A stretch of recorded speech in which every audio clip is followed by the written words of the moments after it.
Hello,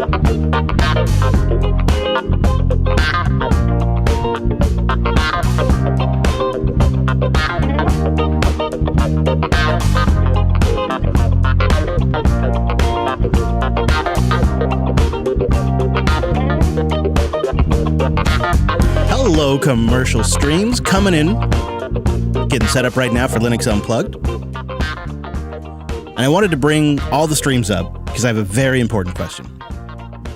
So please get in our chat room and give me some links. I really am very genuine about this. You know, or get your booster ready. Yeah, that's true. You could boost it in too. In fact, I'll bring up the dashboard. And then if you get in that chat room, you can help us title it too. JupiterBroadcasting.com/matrix. And I'm going to pull up the boost dashboard too if you're listening maybe on Jupiter Station or something. Here's the thing. My whole home is really lit by various custom LED solutions, right? And in our bathroom, we have one of these nano leaf wood displays. Are you familiar with these wood panel nano leaves? Oh, those are cute. I remember when you first got that. Oh, it's great. Yeah, I've had it for just about a year. Kind of took off too, and you can see a lot of the YouTubers with them now. And it's neat because if you have like a room that has wood cabinetry and whatnot, it's wood-styled paneling that glows very gently with LEDs uniformly. And then they're in hexagons, and you can arrange them on your wall in a pattern that is pleasing or fits the space. And it's not cheap, about $280. And then you can get little extensions and add more panels. And like all these things, I believe the controller has died. And you can't buy just the controller on its own anymore. I've checked, and I've looked on eBay. And now I'm also installing new lights in the bathroom. I'm replacing, and I want to do a light display in there. And I'm so sick and tired of buying these proprietary $200 solutions. Just to have them crap out in a couple years. Yeah, if this one only lasted a year. So I'm looking for things that are pre-made, that are like using WLED and an ESP or something that is open, but pre-made, because I've got the time to kind of put it on the wall and plug it in, but I don't have the skills or the time to build like my own custom LED rope solution that wouldn't just be like an LED rope tacked to the, around the top of the wall or something. You know what I mean? Like I'm looking for something that is almost display worthy, but isn't made by Philips or Nanoleaf or, it doesn't have some proprietary controller that's going to die on me. And I'm looking and I'm looking and I'm looking and I just, the best I can find are like maybe like a Zigbee or something like little LED light stick, which could maybe work, or just nothing really. I can't find anything that really solves this problem that isn't locked to a vendor that I wouldn't have to build myself by getting the light rope, getting the controller, getting the Zigbee component, wiring it all up. It's not impossible, but it's just not going to happen. Can you just pay Jeff to make you like 12 of the thing you want? There you go, Jeff. You want to open an Etsy store? Well, Alex can do the woodwork for us, and I'll do electronics work. Dude, you guys, seriously. Open up the Etsy store. Can't we just swap out the controller for an ESP? I bet you they're just SMD 5050s and more than likely the same chips that the ESP boards can run, WLED can run. How would I know? 2 weeks, right? 2 weeks, he said? Yeah. Yep. How would you know, though? You'd look at the strip itself that's in there, and there should be some markings on it and stuff. I mean, I haven't seen anything that is obvious. It's a real peculiar kind of connector because the hexagons connect with these little clips on the back, and this clips into one of those. It's a real weird connector style. About as proprietary as it gets. Yeah, we'll figure it out. It is the coolest light I have, though. I really like it. It is a shame. Go figure, right? Go figure. Go figure. That's how that stuff goes. So, if you've got any suggestions, we got boosts coming in just as of 46 minutes ago. Yeah, I just did a fresh poll, so those are in the dock now, but I'll keep an eye on it. You got one from our podcast? Just saying. Good job, Wes. You're on top of it. Sometimes. So, anyways, if you're listening on one of the commercial streams, or if you're a member and you know of a solution or a store, somebody that's... I searched Etsy too, because God, it just seems like a slam dunk. Make an LED display and use standard components where it can work with any home automation system. But where's the proprietary value add? Yeah, I do need that cloud scheduler. You do, yeah, right? Yeah. That will also exist for a couple years and then be deprecated and taken offline forever. Yes. But it kind of seems like a perfect thing for like Home Assistant to have a store of some sort, with a few key vendors and offer some stuff. There's that. Yeah, remember the cloudfree.shop too? Cloudfree.shop, Yeah. which was partner with self-hosted. They do have a lot of good stuff, but not quite this. Yeah, I agree, Brent.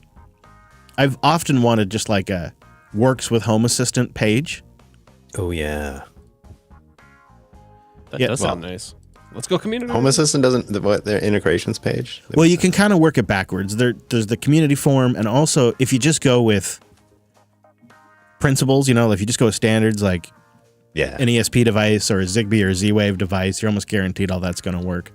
It's the stuff that's Wi-Fi controlled, and anything that's Wi-Fi controlled almost always requires an app and a cloud service. But if it's Zigbee, Z-Wave, or something like that, or if it's Wi-Fi but it's an ESP home or something like that. I'm on Home Assistant's integrations page, and there's so much. It's actually depressing. Like, why are there so many different standards? It's insane. Yeah.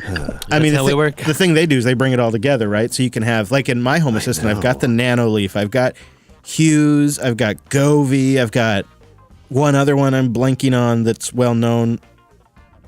And then I've got a bunch of, free stuff. And it's all, one dashboard, which is nice because otherwise it'd be 4 or 5 different apps and accounts. But yeah. I have a possible option because I've been tinkering with the Magic Home Wi-Fi controllers. Okay. It's just a 5 up to 28 volt input. It has an RGB white controller, and it just controls RGB white LED strips as default.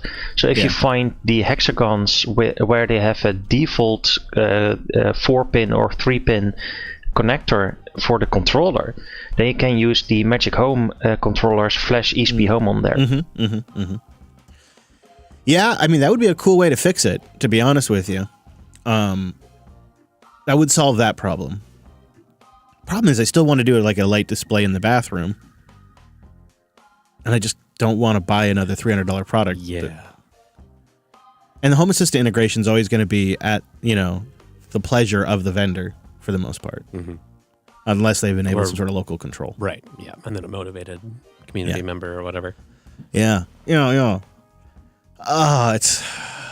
It really is, though. Like, if you really get into it, it does seem the best route to go is get a controller, get individually addressable LED light ropes, and just build it yourself, and just get good at building those. Because then you can build it to the length you want and all that. Once you develop those skills, they're with you for all time, right? Yep. We tried. The hardest thing, the hardest thing with these kinds of lights that I've found too is the diffusion. I mean, I've never seen one of these physically. I don't know if they're using real wood, if it's super thin. Yeah, that's what I think makes it a step above the other products. Is it does a really good job diffusing the light. I couldn't even tell you where the LEDs are in the hexagons. Yeah, they look great. Even that clock that I built, it's using foam, like a foam board, and it diffuses really well. But if you get close enough and if it's bright enough, you can still see those individual LEDs. Have you guys seen those? I know, Brent, you have, but have you guys seen those neon LED light ropes that are consistently lit through? So you don't see the individual LEDs, but it's more like one glowing strip of light. They look so cool. They're nice. Let's see if I can find a picture. I think they're called neon, right? Is that what people are calling them? Because it's not actually neon, so I think that's kind of a misnomer. But okay. It gives you this nice, consistent glow light, which I think just looks so great. But yeah, if you search for like neon LED strip on Amazon or something, you'll see what I'm talking about. Jeff, what I really want, here's what I really, really, really, really want to do, is ultimately those water heater switches and the pump switch, I want them all on ESP relays of some kind, because what I want to be able to have is a Zigbee button panel in the bathroom. So when I go in there to take a leak and I'm going down the road or something, I can have a button in the damn bathroom to turn the water pump on and off. And maybe when I press that button in the bathroom, it only turns the water pump on for 5 minutes, and then the water pump gets turned off.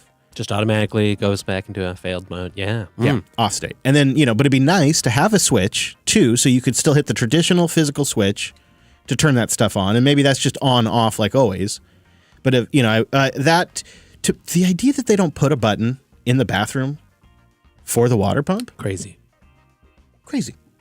I've been mulling this over in my head for a while, or since you talked about it originally. Yeah, I've been thinking we should chat more, because that way, like, if I need to order buttons or something...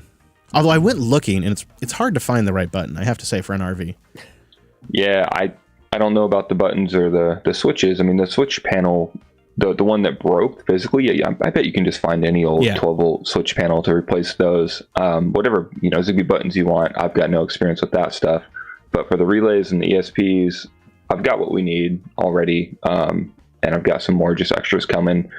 I don't think that'll be a problem. I can't wait to see like that picture you sent where it's the whole control board in there. I feel like we can use that area for the relays and the Zigbee and the I agree. What do you call it? The ESPs. Yeah. That's what I was thinking. So, it'll be interesting. I've got a bunch of that stuff ready to go, and I think I know how to do it in my head already. I don't think that's going to be a problem. That'll be fun. So yeah, okay, good. All right, great. And then the power distribution box I'm going to pre-build, and if things are still wired the way I left them in the water bay, then that will basically be plug and play and just mount the box somewhere. Sweet. Well, that's going to be awesome. That'll be a nice little upgrade. And you'll get to see some of the patching we had to do for the wiring after the rats got in there and ate our corn wiring. Well, that'd be exciting. All right, let's get the titles going. So if you're not in that dang chat room, now is your time. What are we doing? LUP 530? Is that what we're doing? That's right. Somehow. I was thinking on the big numbers, on the 10s, these should be drinking episodes. I mean, I'm not up for it today anyways, but like when we get to 540, that should be a drinking episode. I like it. Come on, I'm drinking every episode. Good. We're not keeping you from drinking other episodes. Could you drink a little for me? Drink a little extra for me. But I will. You guys are going to have to remind us, because there is a 0.2% chance I'll remember by 540 that's what I said I wanted to do. But then when you remind me, like, oh yeah, that's a great 10 idea. 10 weeks from now. Yeah.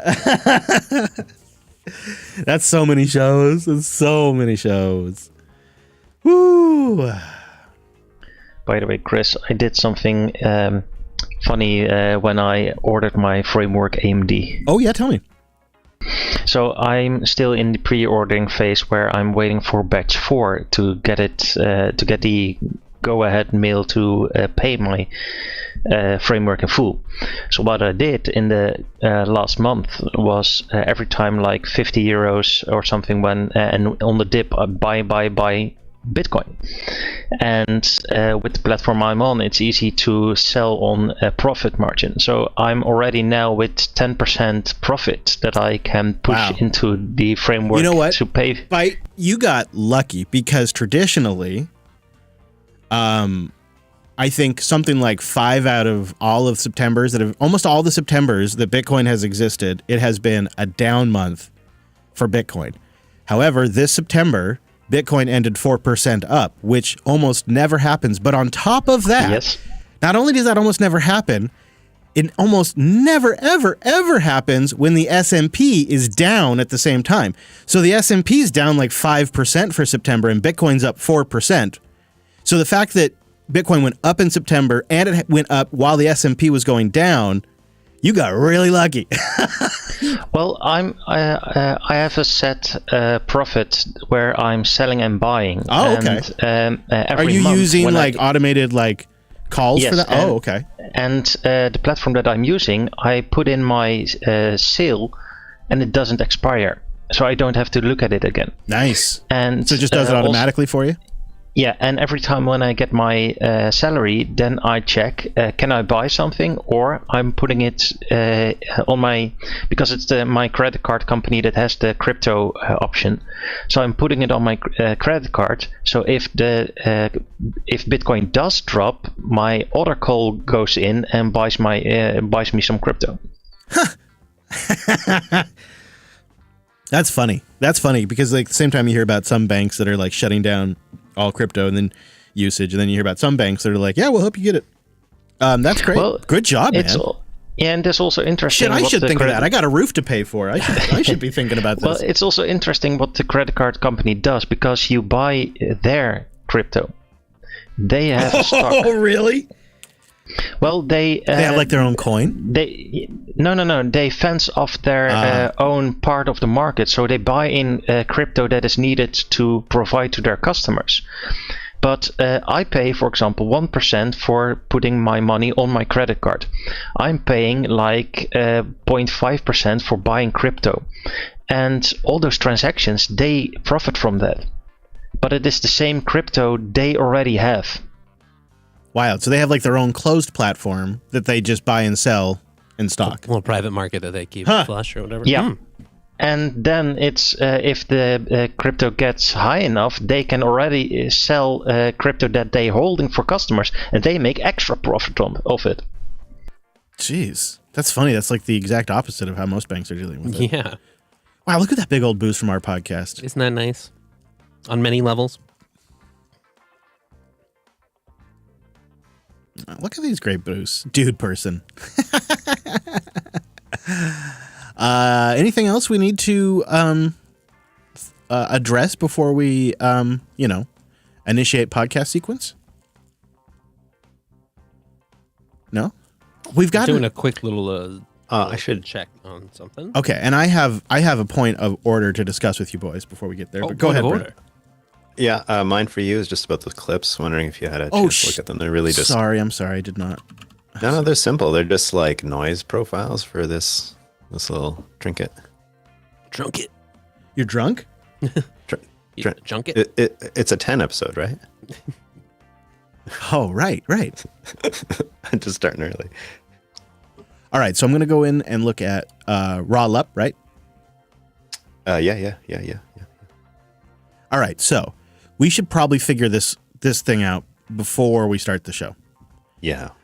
We have gotten now several calls to do and I don't remember the exact details because it's in the boost, but calls to do like a Windows challenge of some kind.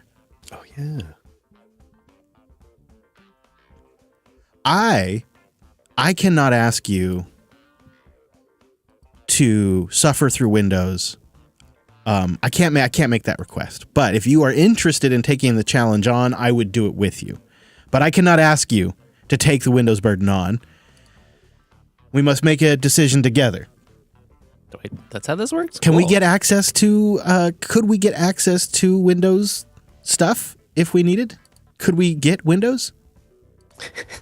What about they have the dev versions, right? Like the early releases you can run as like a beta tester for free. They're usually time locked, I think, so they only, you have to keep upgrading them or they expire or whatever. But... You don't have to activate Windows. Just run it, install it without internet, and then just don't activate it. There's some functions that get disabled, but it runs perfectly fine as Windows without activation.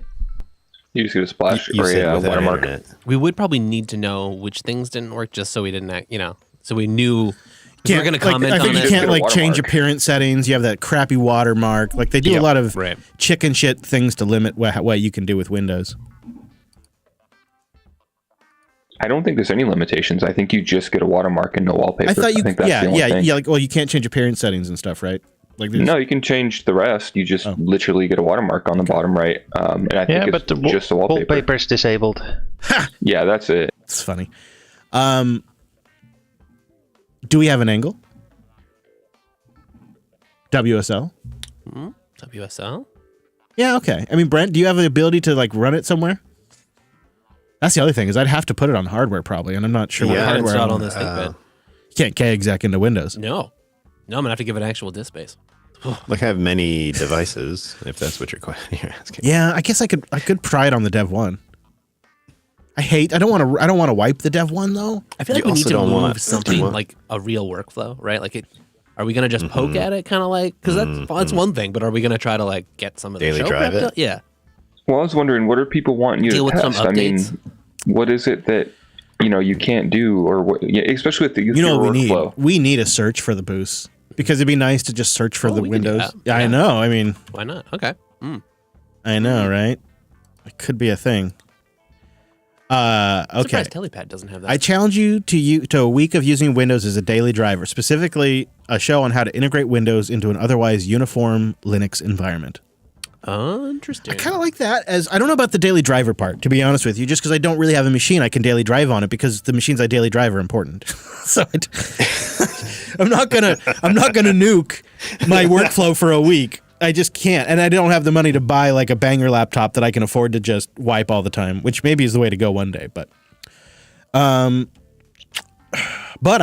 would be down for trying it on some systems and thinking about how to integrate it. I mean, what are we talking about here? Samba? You're maybe talking about cloud syncing of some kind. Maybe sync thing for Windows. I'm kind of curious too, like how much better or worse is it? You know, like I feel like I have this. It's a Levi. Oh wow, special podcast dog. Hey, big dog. I feel like I have this idea from whatever days of when I was more exposed to Windows of just like, oh, those are the things I don't like about Windows. These are the things that makes me really appreciate using Linux as a desktop. How many of those have changed? An interesting thing with Windows is the audio system. When I'm streaming for my church, I always struggle with the audio system and also the mapping of OBS to devices that got disconnected and reconnected, because it remembers them but doesn't reconnect it on the correct ID, stuff like that. So the audio system of Windows is an interesting part.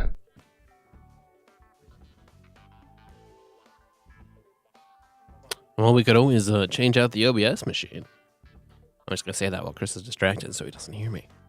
Oh, there's a dog here, though. How you doing? How you doing there, small dog? I see a wiggly tail. He's a big dog, Wes. My bad. You're right. Yeah. All right, so I guess the point I'm trying to get to is, since this has come up now a couple of times, do we want to commit to doing it in some form? Yeah, we probably should. Sounds like suffering, but I'm in. I think I kind of like Wes's idea. Like, so when you think about things that Linux is just so effing good at, it was way better at installing software, right? Packages. It is way easier to just and straightforward to get a container environment going. Is my bias, but maybe WSL solves that. I also think it's probably easier to reproduce a Linux system through configuration versus something like imaging, but I'm not sure about that. Is there Nix for Windows? That could be fun. Nix for Windows. Of course. Let's see. Didn't you find a package manager for Windows the last time you did this challenge? Chocolate or something like that. Yeah. I don't remember Perzax, but I think it was like chocolate. Oh, chocolatey, yeah. Chocolatey, yeah. Wasn't there something like Ninite or something? I don't see Nix for Windows. Don't see that. But all right. I'm a little nervous about it. To tell you the truth. I don't like Windows. Well, okay, what is Windows good at?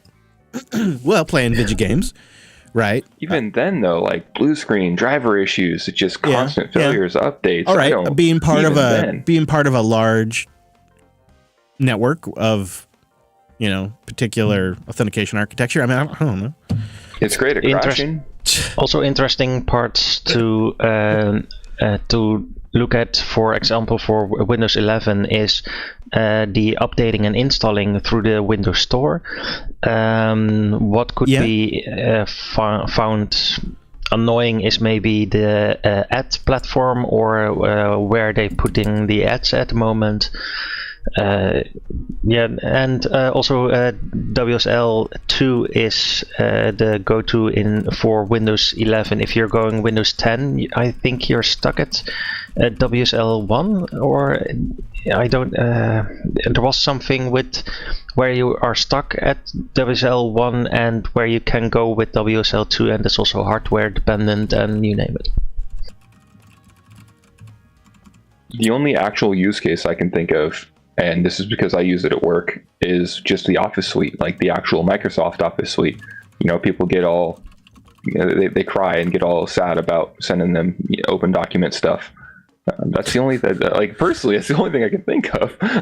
Okay, what about this? At least in my use case. Using the App Store, updating the software through the App Store, trying to run Docker containers, and connecting to other Linux boxes. It's like 3 objectives. And then the other things we observe in the pursuit of those. So we give ourselves 3 clear objectives. Okay, what were they again? Using the App Store and updating software. Yeah, okay. Running Docker containers. And now are we talking Linux I think Docker so. or Windows Docker containers? Maybe, either. I was thinking like a Linux container. Because that's what like most of the stuff you're going to want to run Right. is distributed in. True. Although I was kind of wondering, like, what's it like to have to set up Plex or Jellyfin or I don't know. What about setting something up on Windows that normally we're used to setting up on Linux? I think there's probably a Windows Plex installer, so that could probably be a pretty unique experience. So running a container. Okay. So it's using the App Store and updating software, running a container, and then the third one is connecting to a Linux box. So like we'll each have to figure out solving and integrating with another Linux box. Maybe it's a tool, maybe it's Samba, maybe it's Wormhole, I don't know. But something. So 3 objectives. Does that seem doable? Yeah.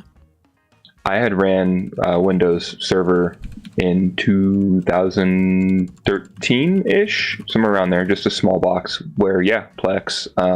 I tried OwnCloud back then. That didn't work, but things like Plex and like Minecraft server, stuff like that was no problem. Double click, next. So that'll be interesting. You know what I thought would be kind of a neat... Go ahead. 2013, wasn't that when they had the Vista kernel? Probably. No, it was a Windows 2008. That was a Windows 7 kernel. Okay, I had a good idea. Okay, tell me if this is a good idea. I feel like it's a great idea, maybe my best idea in a while, for a Notes PC out in the garage. You ready for this curveball? Here we go. I don't think I am, but G4 iMac. The G4 iMac, the lamp iMac that had the flat screen on a stand. Those are pretty cute. Tiny little dome base. The monitor and the base, it's all one footprint. The monitor is attached to the stand. And the great thing is you can pivot it up so you can have it like facing up at you when you're standing over it when you're reading, and you can sit down and pivot it down. The thing articulates. Power PC systems? You got it, buddy. Yeah. Wouldn't that be fun? What are you going to run on that? Oh, ancient Mac OS? No, Linux. Linux. Yeah. What Linux? I don't know. That is why I'm bringing this up. I want to know if anybody's done this. If it is, I know there used to be PowerPC Linux, but is this actually feasible? Could I get Firefox from the last year or two on this thing? I know there was a specific build of Firefox for PowerPC. I forget what it was called. And you know what I'm going to be SOL for Obsidian. I was going to say, especially proprietary stuff, right? Like that's where it really falls down. You can't even build it if you wanted to try. Now, you know what I want to do? Put like an Odroid inside the dome. Oh no. Right? Put an Odroid in the dome. Yes. Oh, that would be fun. Because the design is really actually pretty solid. I really liked it. The whole thing. It was just really clever. And it's really nice to have that screen on an articulating arm. And when you're using the screen, you don't see the arm. So it really feels like the damn screen is just floating there. And when you get the widescreen one, it's so cool. Anyways, maybe it's... Looks like in 2021, 10.4 a fork of Firefox, 4G3, G4, and G5 based PowerPC Macs stopped development. Although they were targeting macOS 10.4 and 10.5. But they just don't build like that no more. 10.4 Fox. Chris, then you could say you're running the same architecture as the Perseverance and Curiosity. There you go. Yeah. It's good enough for them. I can test run that. I've got a G4 here. There you go. The last one they released was in 2002, and they finally upped it to a 20-inch screen. It started with a little dorky 15-inch screen that was really a pathetic LCD screen, but by the time they stopped, they got that all the way up to a 20-inch LCD. Okay, now if you run an IPFS node on that, and we do too, can we say our podcast is distributed by Internet Max? Yeah.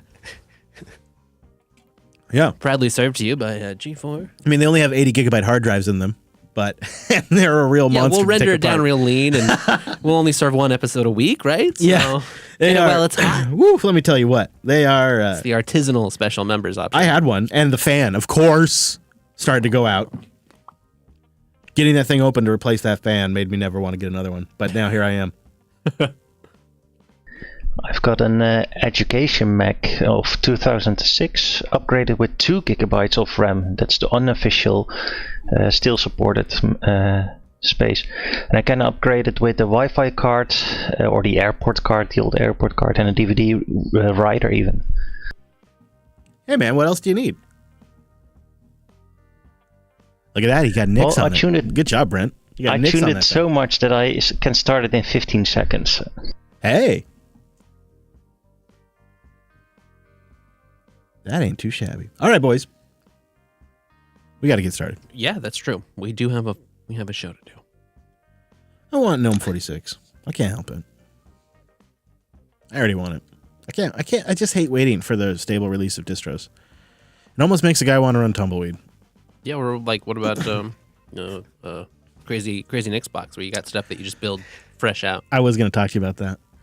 We could play around with my workstation upstairs and bring it in. I think GNOME 46 is in Nick's Unstable, but I'm not positive. But I'm pretty sure it is. We'll see. But that had crossed my mind, Wes. Let's flakify that thing.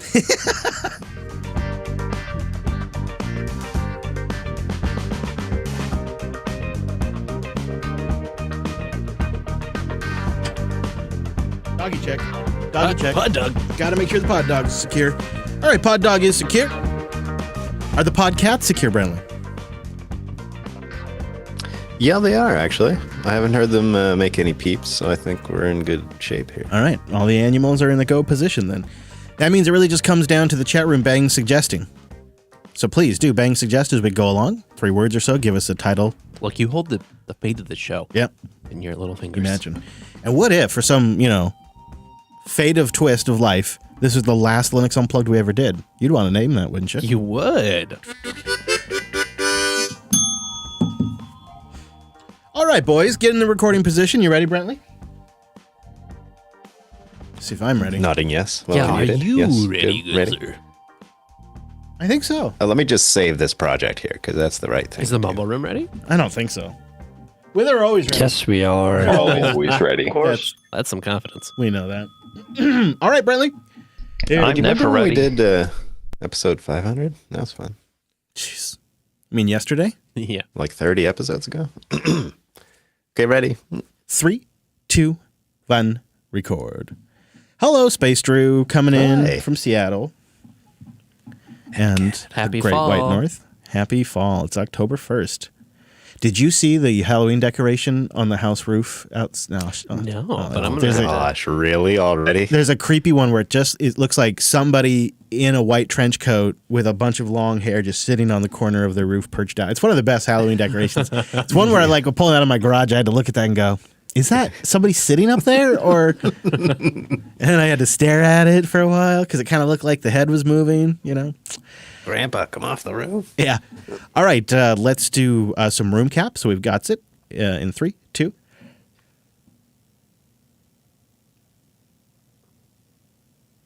Thank you. I get so mad. And let's do our 4 count. 1, 2, 3, 4. 4. Okay. So let's do the pre-show, and there's not like a punchline to it or anything like that. But if we don't like it, we don't use it. If it doesn't read, it doesn't read. But indeed, you still have my dear food, right? Well, I mean, that's so good. I'm saving it only for the members. That's an exclusive, obviously. All right. The Raspberry Pi 5 has really stolen the headlines, but there was a pretty neat $25 ESP32 powered device that came out this last week. I think the company's called LilyGo, guys.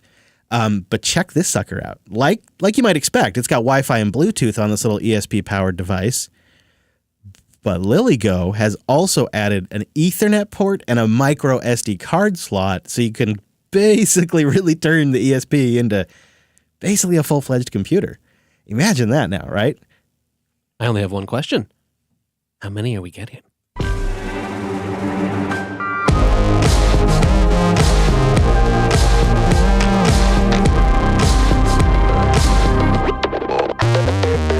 Hello, friends, and welcome back to your weekly Linux talk show. My name is Chris. My name is Wes. And my name is Brent. Hello, gentlemen. Well, coming up on the show today, is the new Pi a little overcooked? We'll take a look at the new Raspberry Pi 5 and might want to consider instead. We'll make our case. And then I also want to pay homage, respects, pay the appropriate duties to the ecosystem that the Pi opened up and why I actually think it's just so damn important to Linux. So I want to get to all of that. And then we'll do by wired VPN boxes with all this crazy architecture around the security. Just embrace the beautiful lifestyle of Tailscale by going to tailscale.com/Linux Unplugged. For personal devices, you can try it up to 100 of them for free while you support the show. It's tailscale.com/Linux Unplugged. And time-appropriate greetings to our virtual lug. Hello, Mumble Room. Hello. Hello, Chris. Hi, Wes. And hello, Brent. Hello. Good-looking group in there. I'm sure everybody saw the Raspberry Pi 5 was introduced. It's here. It's finally here. It's been a long, long wait, and we really do seem to have some clear improvements over the Pi 4. So it's not one of these, like, is it kind of worth it upgrades? There's some obvious improvements here. It's got 3 new chips in there. One of them is their own chip design now. It's a pretty big deal. Fancy. It's got bigger cache in there. They've got 2 4K 60p HDMI displays. And I think probably the biggest deal for all of us is it also features a single-lane PCI Express 2.0 interface. When used with the right accessory hardware, you can get some actual PCI storage on the Raspberry Pi. How long now. have people been wanting or hacking that on? For 5 Raspberry Pis, we've been asking for this, Wes. I mean, this is a huge deal. Of course, you got gigabit Ethernet on there. You got 2 USB 3.0 ports. You got 2 USB 2.0 ports. It's a 2.4 gigahertz quad core, 64-bit ARM Cortex A76 CPU, and it's got Wi-Fi on there. It's got the Bluetooth on there. It's got all the stuff you might expect. And the 4 gigabyte board, 4 gigabytes of RAM, is going to cost around $60. And the 8 gigabyte board is going to be around $80, which is a $5 increase over the Pi 4. For that price, you're also going to get a power button now. And finally, a real-time clock right on board. Yes. That's nice to see. That is actually, this, joking aside, the real-time clock, PCI lane, a power button. This is feeling like a real computer now. Yeah. Huh? It's like a micro PC now. Mm-hmm. It's gone from like an SBC to like a full-fledged micro PC. And I think that's kind of how they're positioning it as well. Now, we don't have the device in-house to test yet. But yeah. Oh, here's what I want to touch on before we get to where I'm not happy. They do seem to have nailed the performance in some areas. Michael Arable over at Phoronix did his usual battery of tests. Excellent. And the new Pi 5 pulls ahead. It does a solid job of pulling ahead. And that's really great to see. But it does it at much higher thermals now. Oh, he is in here. Go ahead, Levi. We thought the pod dog was secure. The pod dog was not secure. The pod dog was lounging in the bathroom. I thought secure meant sat on one of the red chairs. No, I thought he wasn't in here. I checked for him. Do you remember what I said No. before we had the pod dog? Bigger thermals? More Yeah, thermals. okay, I'll look up. Laravel runs hotter. Right. But the one thing that kept coming up in Phoronix's testing and others, it's not just him, is the thermals. It's running a lot hotter for some of the same jobs. And this is going to be the Pi where if you're really pushing this thing and you're having to do CPU-bound tasks, which you're going to be doing more of, by the way, with the Pi 5, we'll get to that. You're going to need active cooling with this thing, I suspect. Or you're going to hit thermal throttling. Yeah, does that kind of change? Okay, if with the transition to being more of a junior PC, does that also then change the places you might think about deploying it? Does this miss some of the previous sort of like embedded light applications? If you might have to start thinking about stuff like cooling? It might. I have 2 thoughts on it. It kind of reminds me of when the 486s started requiring cooling, and then when the Pentiums came along, you had to have cooling. And before then, you didn't need any of that to run a machine, and it made them simpler, it made them quieter, it made them prone to less failure. So there, you do lose something when you move to active cooling, but of course you gain performance. Wes, I think where my concern is, and Brent, I want to see if you agree or if you think I'm off base on this, but where I think my concern is is that when you combine all of the shortcomings together, so to take advantage of the PCI lane, you're going to need a hat. The Raspberry Pi 5 supports PoE, but you're going to need a hat. To really push it to its max, you're going to need active cooling. So now you're looking at a hat, and you're looking at cooling, you're looking at all these things you really actually need to make the Pi 5 a viable device. So you're probably getting a pretty big case for this thing. Yeah. What do you think, Brent? I mean, because that makes it more than an $80 device, right? To really take advantage of this, you're buying accessories, cooling. It's kind of a different deal now. Well, and we said that about the Pi 4 as well. You could buy it and run it on its own, but it was kind of hampered a little bit. And I think that trend is just continuing. So I would imagine that would cause issues for its popularity. Before it was so easy, you just plug it in with whatever power supply you have hanging around. And these days it feels like to run it at the bare minimum, you need a bunch of stuff. So I wonder, I don't know, is it in the same spirit as it used to be? No, I don't think so. I think it's changing, but will it still be popular? I guess we'll see. We'll see. I suspect so. I mean, it's the Raspberry Pi after all. But I think if you're looking at getting the 8 gig version, you're probably looking more like $120, $135 budget, not an $80 budget. That's fine, but I think then you need to compare it with $130 alternatives at that point. I want to talk about a couple other things the Pi 5 doesn't have. I mean, on the whole, I'm actually very excited, and I do plan to get one and review it on the show. And I really like my Raspberry Pis that remain in production today. I have one doing Pi-hole. I have the Home Assistant Yellow, which is CM4 based. That's a great point. I feel like on the show, the narrative has been a bit, Chris abandoned the Pi platform. He's moved all these other things. We've talked about the Odroids a lot, but yeah, you've still got them deployed. They're still out there. Yeah. And I have other ones that I turn on from time to time for SyncThing and for Shinobi camera capture as well. But the thing I really, really, really, really wanted to see in the Pi would be eMCC storage. The thing I really wanted to see in the Pi was eMMC storage. A little bit of built-in disk. 32 gigs, something just cheap, but on there and fast. So you weren't starting with an SD card, that sort of thing? Or having to deal with storage right out of the gate? The SD card's got to go. It's fine for storage. It's fine for it cannot be the primary disk. If you run a Raspberry Pi on an SD card, it is a time bomb.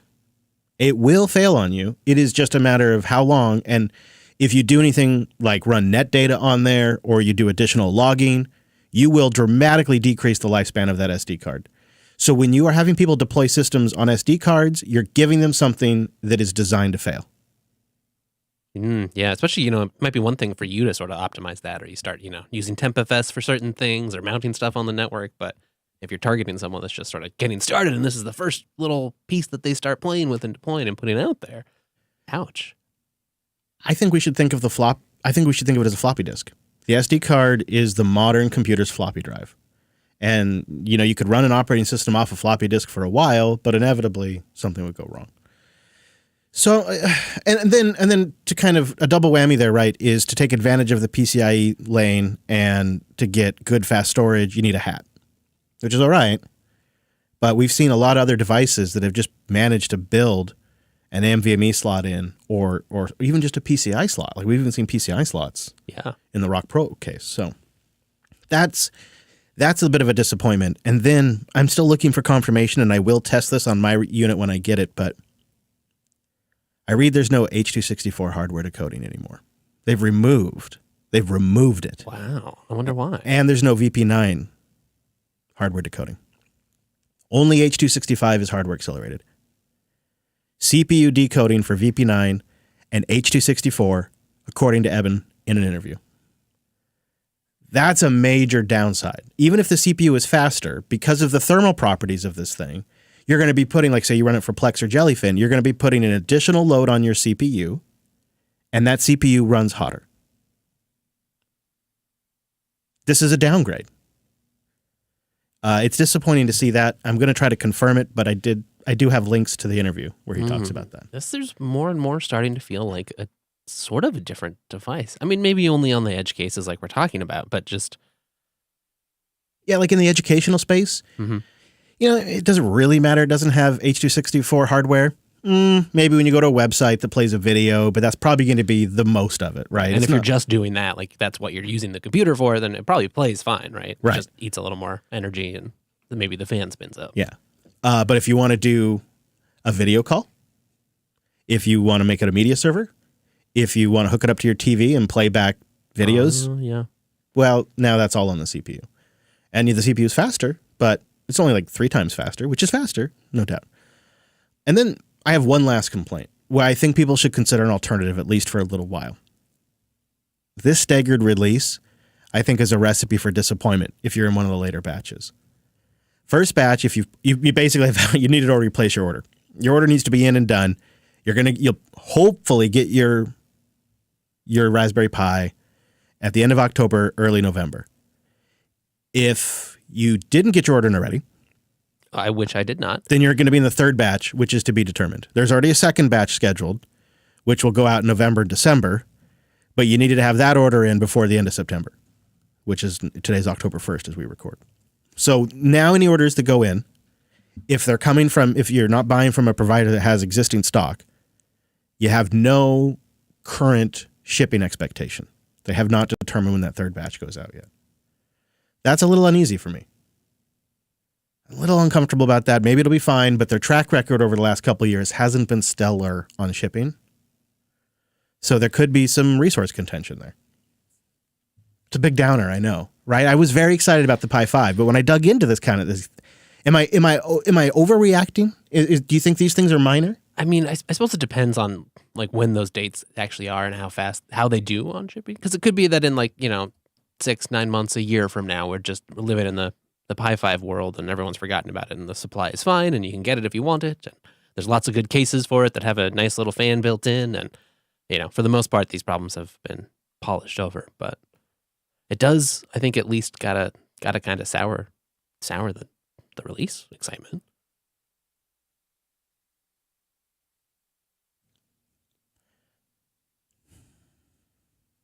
I think individually, depending on your use case, some of these things might not be an issue, right? Like the H.264 decoding.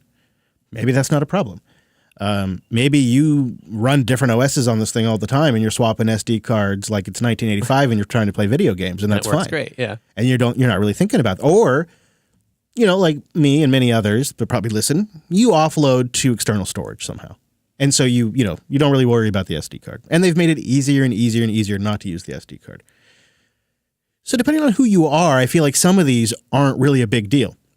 For me, the thermals, the hat, the storage, the availability, it all comes together to kind of reduce my enthusiasm about this particular release.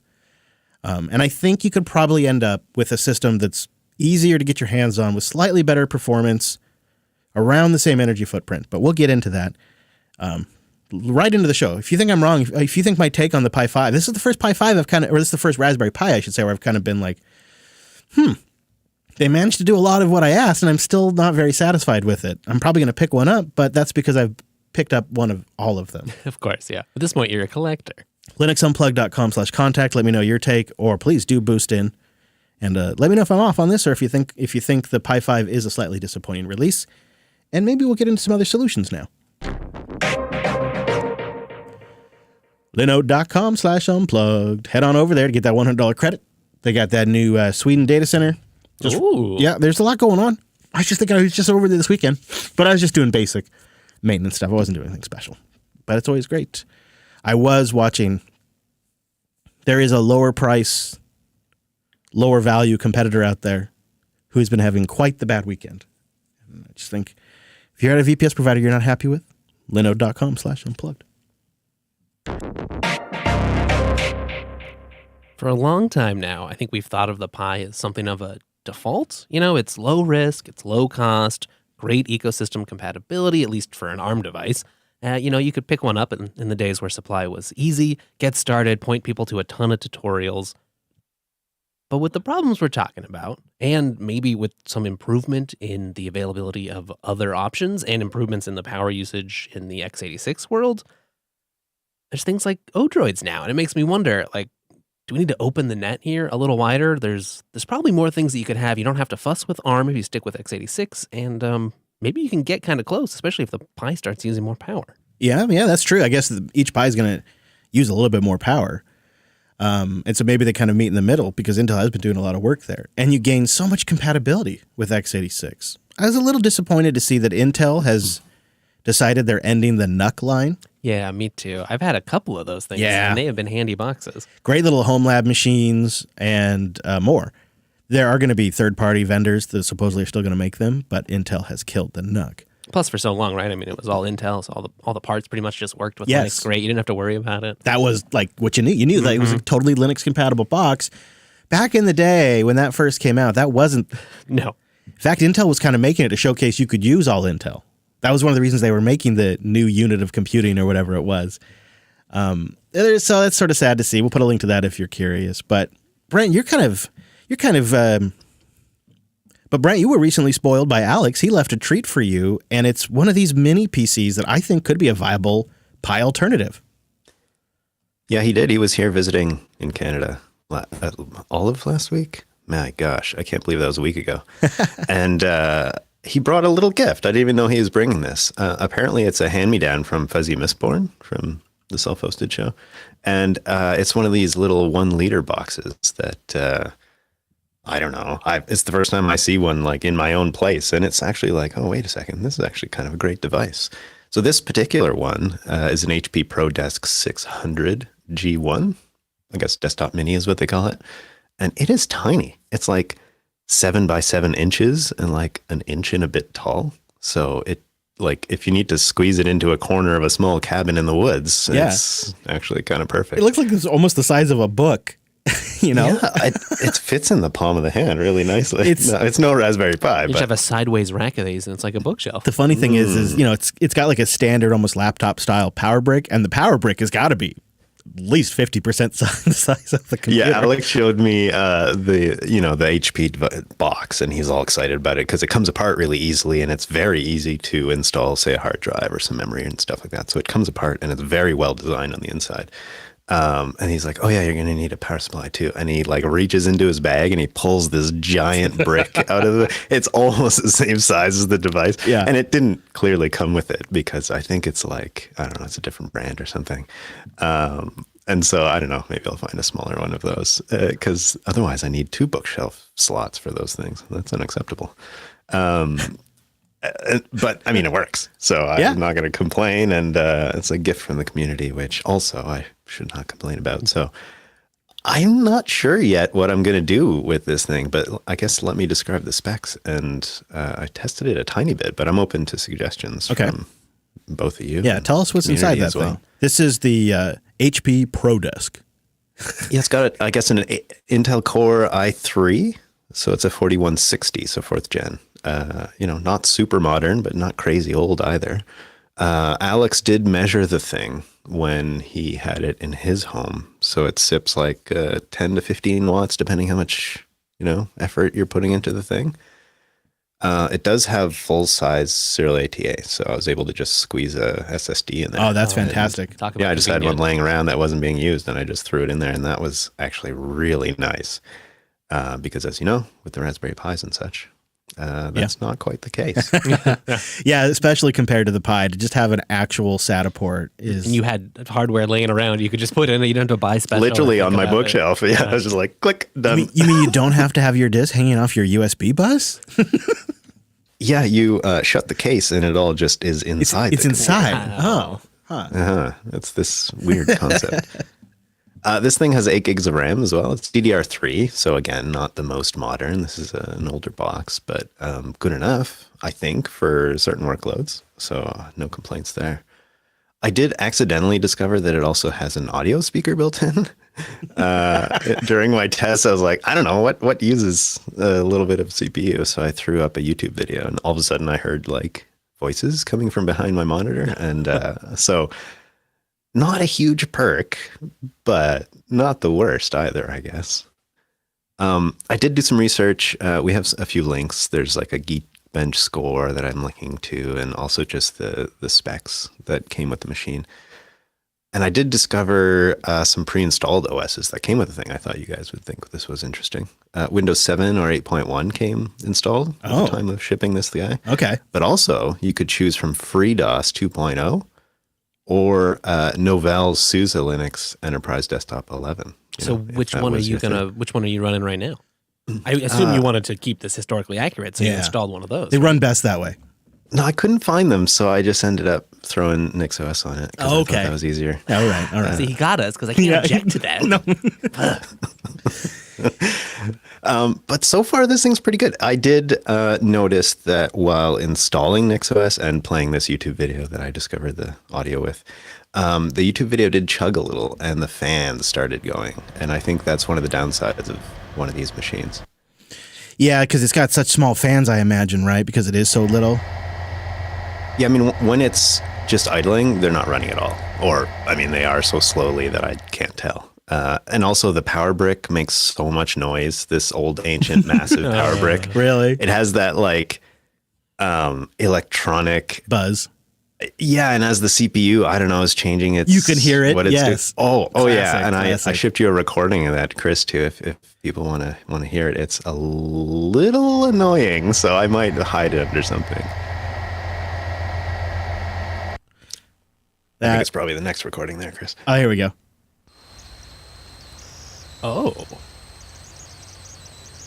It is the worst. I have been there. You're lucky that doesn't show up in your audio. Well, I haven't even Maybe even it does. tried, but I'm sure it would. maybe it sounds I'm horrible sure. right now. Wow. Yeah, I've been there. And so this device, I don't know, I'm kind of falling in love with it. The form factor is really nice. The fact that it's so easy to repair and take apart. Like this thing is one screw on the back and the whole thing comes open. Like you can swap that power brick out. Yeah, the power brick's easy to find, I'm sure. So that's kind of really attractive. I was did just checking too, Brent. Your CPU, I think it's an i3 that's in there, or it's an i4? It is. I don't know. Intel CPUs are complicated. But it's a 4th gen i3, that's what it is. And it does have QuickSync support, so you would actually have a pretty decent little media playback system there. Look at me moving up in the world. You got QuickSync Thanks, Alex. I had a weird keyboard issue with this thing, though, and I couldn't believe it. I have this like ancient Mac external keyboard that's from probably the like G3 era. It's like one of those colored ones. So this guy's green, and I don't know why I got this at a thrift store like 20 years ago, and I've just used it forever as like the tinkering. Oh, I need a keyboard. You just plug it into whatever machine. It did not work with this thing, and I have no idea why. It's USB, but not universally USB. Yeah. What? Well, I thought universal was in the name. Yeah. So luckily, my sweet brother stopped at another thrift store and got me a $3 keyboard, so that works just fine. But weird. Don't know why that is. But anyways, this is early days for this device for me, but I'm looking for, I don't know, suggestions on what to do with it. It seems really capable. I had NixOS installed on there with the Plasma desktop, and as long as you don't have like 18 different tabs open or 100 like I like to do, it was actually pretty chipper, and so I think it's pretty capable. I bet it'd make a good Kodi box too, potentially, or something. Just looking on eBay, looks like the price ranges between $55 to $110, depending on how that box is spec'd. So that's cheaper than when you go all in on the Pi 8. Yeah. Yeah, when you think about it. Sorry, one more. So that's cheaper than if you go all in on a Pi 5 with cooling and maybe a case and whatnot, a hat. Yeah, that's $55 with a fan and memory. I mean, and SATA ports. And usually hard drive comes with it if you buy it for that. And yeah, SATA ports and a nice power button on the front. It's real great. Hey, the Pi's got a power button now. The Pi 5's got a power button. It's a little. Yeah, okay, fair enough. Yeah. I got a little surprise too. So this is, I think, another really great solution, alternative, you could say, to the Pi that we talked about forever ago on the show. It's one of these B-Link mini PCs. And Olympia Mike sent one to us this week, and I got it right here in the box. First of all, the box has the B-Link in there, the power adapter, some goodies that we're about to find out, and it's like the size of a box of envelopes. That if this might actually be an envelope box. Yeah, it looks like it. Yeah. Well packed. Yeah, it's really great. Who is this Olympia Mike? Not only is he playing the meetups for us, but then ships us hardware. I know. And he got himself the new Ryzen edition of this. Oh, fun. Which looks really good. So here it is, Wes. This is the little B-Link mini PC. Okay, it's like a NUC-like form factor. A little bit smaller than a NUC. Yeah, it's in a NUC-like form factor, but about half the size of a NUC. Bright red power button, so check right there. Yeah. Oh, and he put some goodies in here, too. Check this out. this is a Boogie Blade speaker. So it's about the size of a credit card, and it has a USB-C on the bottom of it, and volume up and down buttons, and it's like a little micro. That looks neat. We're going to have to try that after the show. This is so great for devices that don't have speakers, a little USB-C connection for that. Looks like there's a CPU in the box. I don't know if the lights are bright enough in the studio, but there's a CPU in here, Wes. He's even cleaned off some of the thermal paste for us. Oh. Can you here? Careful when you grab that. Can you read what CPU that is? No, it's dark in here. And then he's also included oh boy, looks like a little storage. Yeah, he's included a little micro. I think this is storage. That's great. Thank you, Olympia Mike. So this could also be a notes PC. There's a lot of things we could do with this. But it's been great to kind of when I've been pricing these alternatives and looking at these B-Links, you can pick these used up now for like $100, I think, or under there on eBay, and you can get the new ones that have the Ryzen 7 5800H in them with 32 gigs of RAM and a 500 gigabyte NVMe. You can pick those up starting around like $300 on Amazon, and they ship like overnight. And they run Linux. Olympia Mike's running Nix on his. And they got a little new updated look for the B-Links. 8 cores, DDR5 RAM. And they're doing this new, and Olympia Mike, if you're listening, I'd like to know your take on their new power adapter. The B-Links are using this new magnetic power adapter that kind of snaps into the bottom of the case. And I'm wondering how that is. The magnetic power supply, the 421 power supply module. The magnetic DC connector is on the bottom side, making room for more ports on the back side. I don't know. But thank you very much. So I think these B-Links, again, a solid solution, and now they've been revving the product in a direction that remains Linux compatible and performant.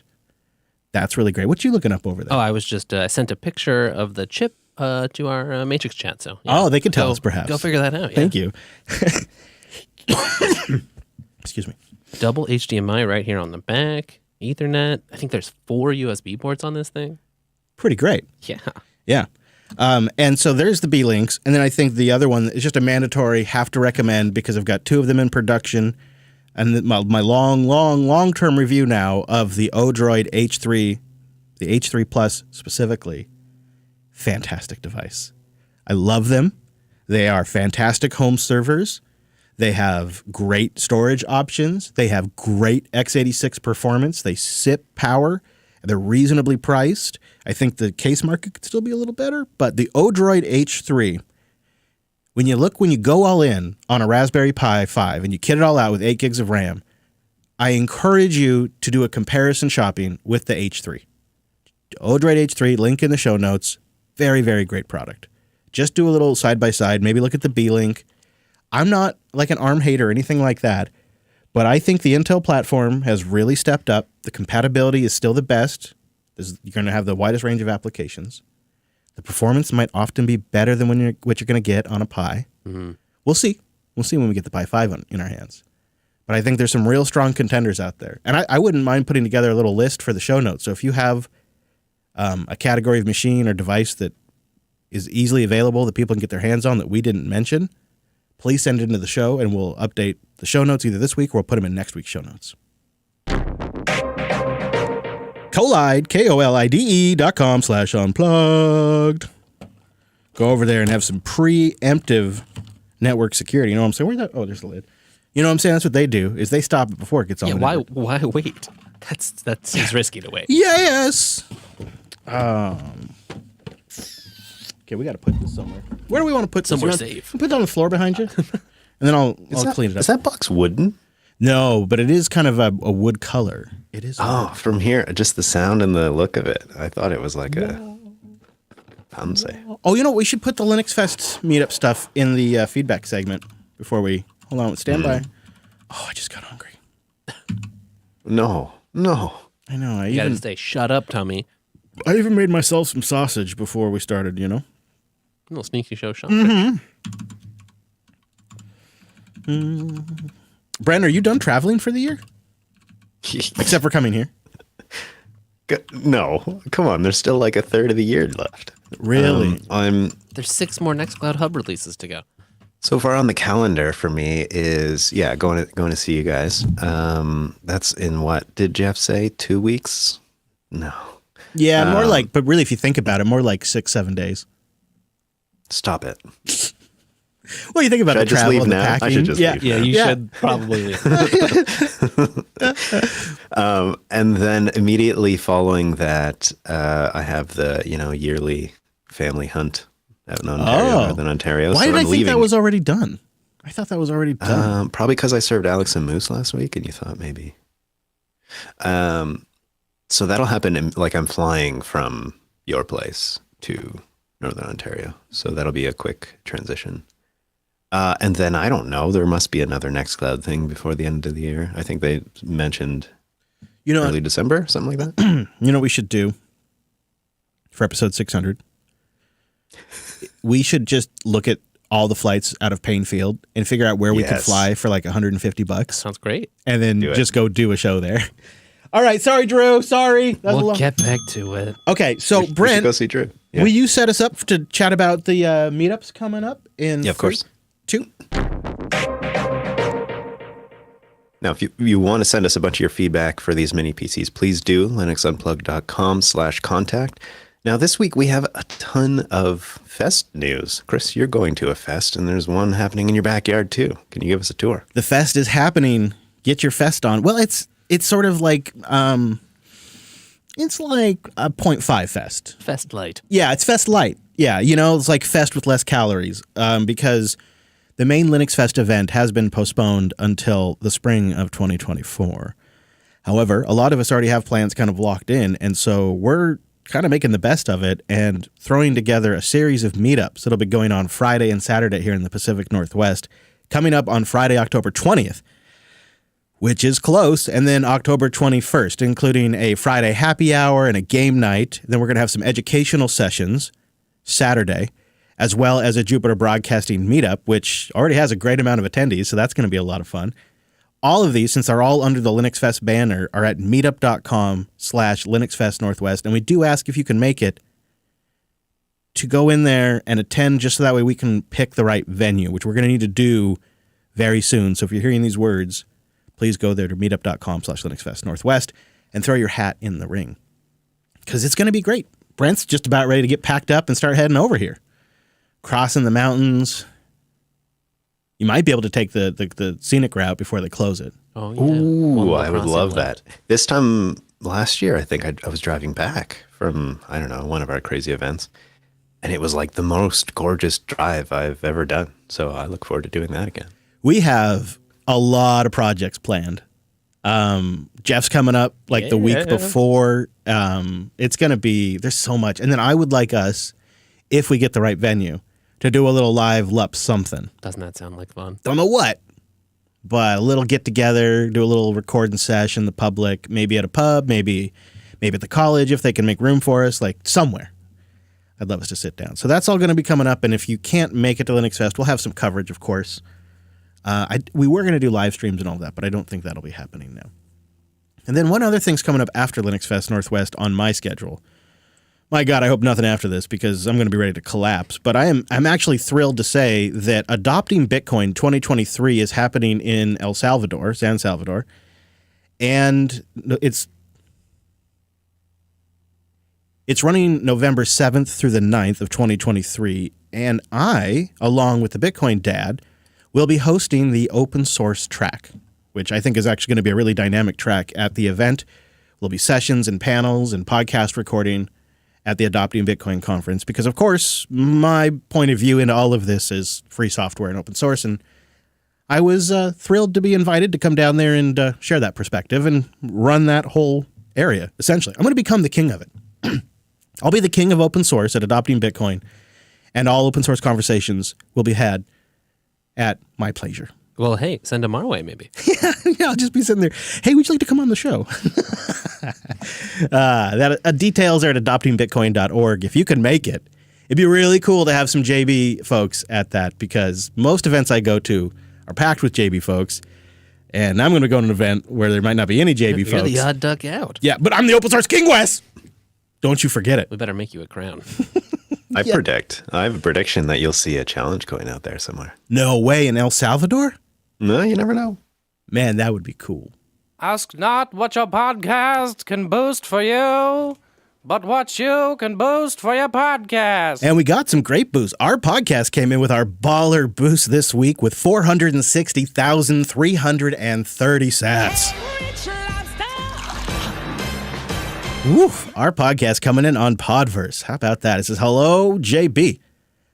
I have an Atari VCS that needs a new home. It's only been powered on once and it works well, but I simply don't have time to use it these days. What? I'd be glad to send it your way if it sounds good. Let's get in touch. And the first 5 numbers of this boost are my zip code. Whoa. That's a lot packed in there. Whoa. Okay, first of all, great to hear from you again, our podcast. Number 2, I humbly would love to accept that Atari. I feel a little bad about it, but at the same time, it's like completing a story that spans like a decade almost on this network. That's like when do you actually get to close the loop on that kind of thing? So, and it would make such an awesome Notes PC, wouldn't it? Yes. It really, once the VCS was brought up as the Notes PC, I have been searching for a cooler alternative and cannot find it. We should chat. That'd be really great. Oh, yeah. Okay, we've got 46033. That's a postal code in Hamilton County, Indiana. Hello, Hamilton County. Thank you, our podcast, for boosting in and being our baller booster this week. We really appreciate it. Deleted boosts in with 200,000. I can't read numbers today. What's wrong with me? These boosts are too big. These boosts are too big. Deleted boosts in with 222,222 sats. Things are looking up for old McDuck. I'll back up Oppie 1984's challenge and take it a bit further. I'll challenge you to a week using Windows as a daily driver. Specifically, show how to integrate Windows into an otherwise uniformly Linux environment. Respect should be earned. Sort of like a flip the script. Normally, like many of us went through the world of like, oh, I'm the odd little Linux user over here. I got to work in this Windows environment. This is the reverse. You're right. It is a flip of the script. Okay. I'm kind of in. This is the 3rd request I think we've gotten. Brent, are you down to try this? I feel like if we set up a few objectives and then we all go to our corners and try it and then come back and report how it went. It's probably Windows 11, I guess. Seems like. I'm feeling pretty reluctant. And also, I don't know if I want to taint my hardware. Well, that is. What are you going to put it on for the show, man? For the show. Yeah, I mean, you could probably get away with a VM, but I think I'm going to do it on. I'm going to do it on hardware. You could punish the Dev 1 with Windows. That's true, and then it would kind of force your hand to migrate to the framework. So it's a win-win. Okay, fine.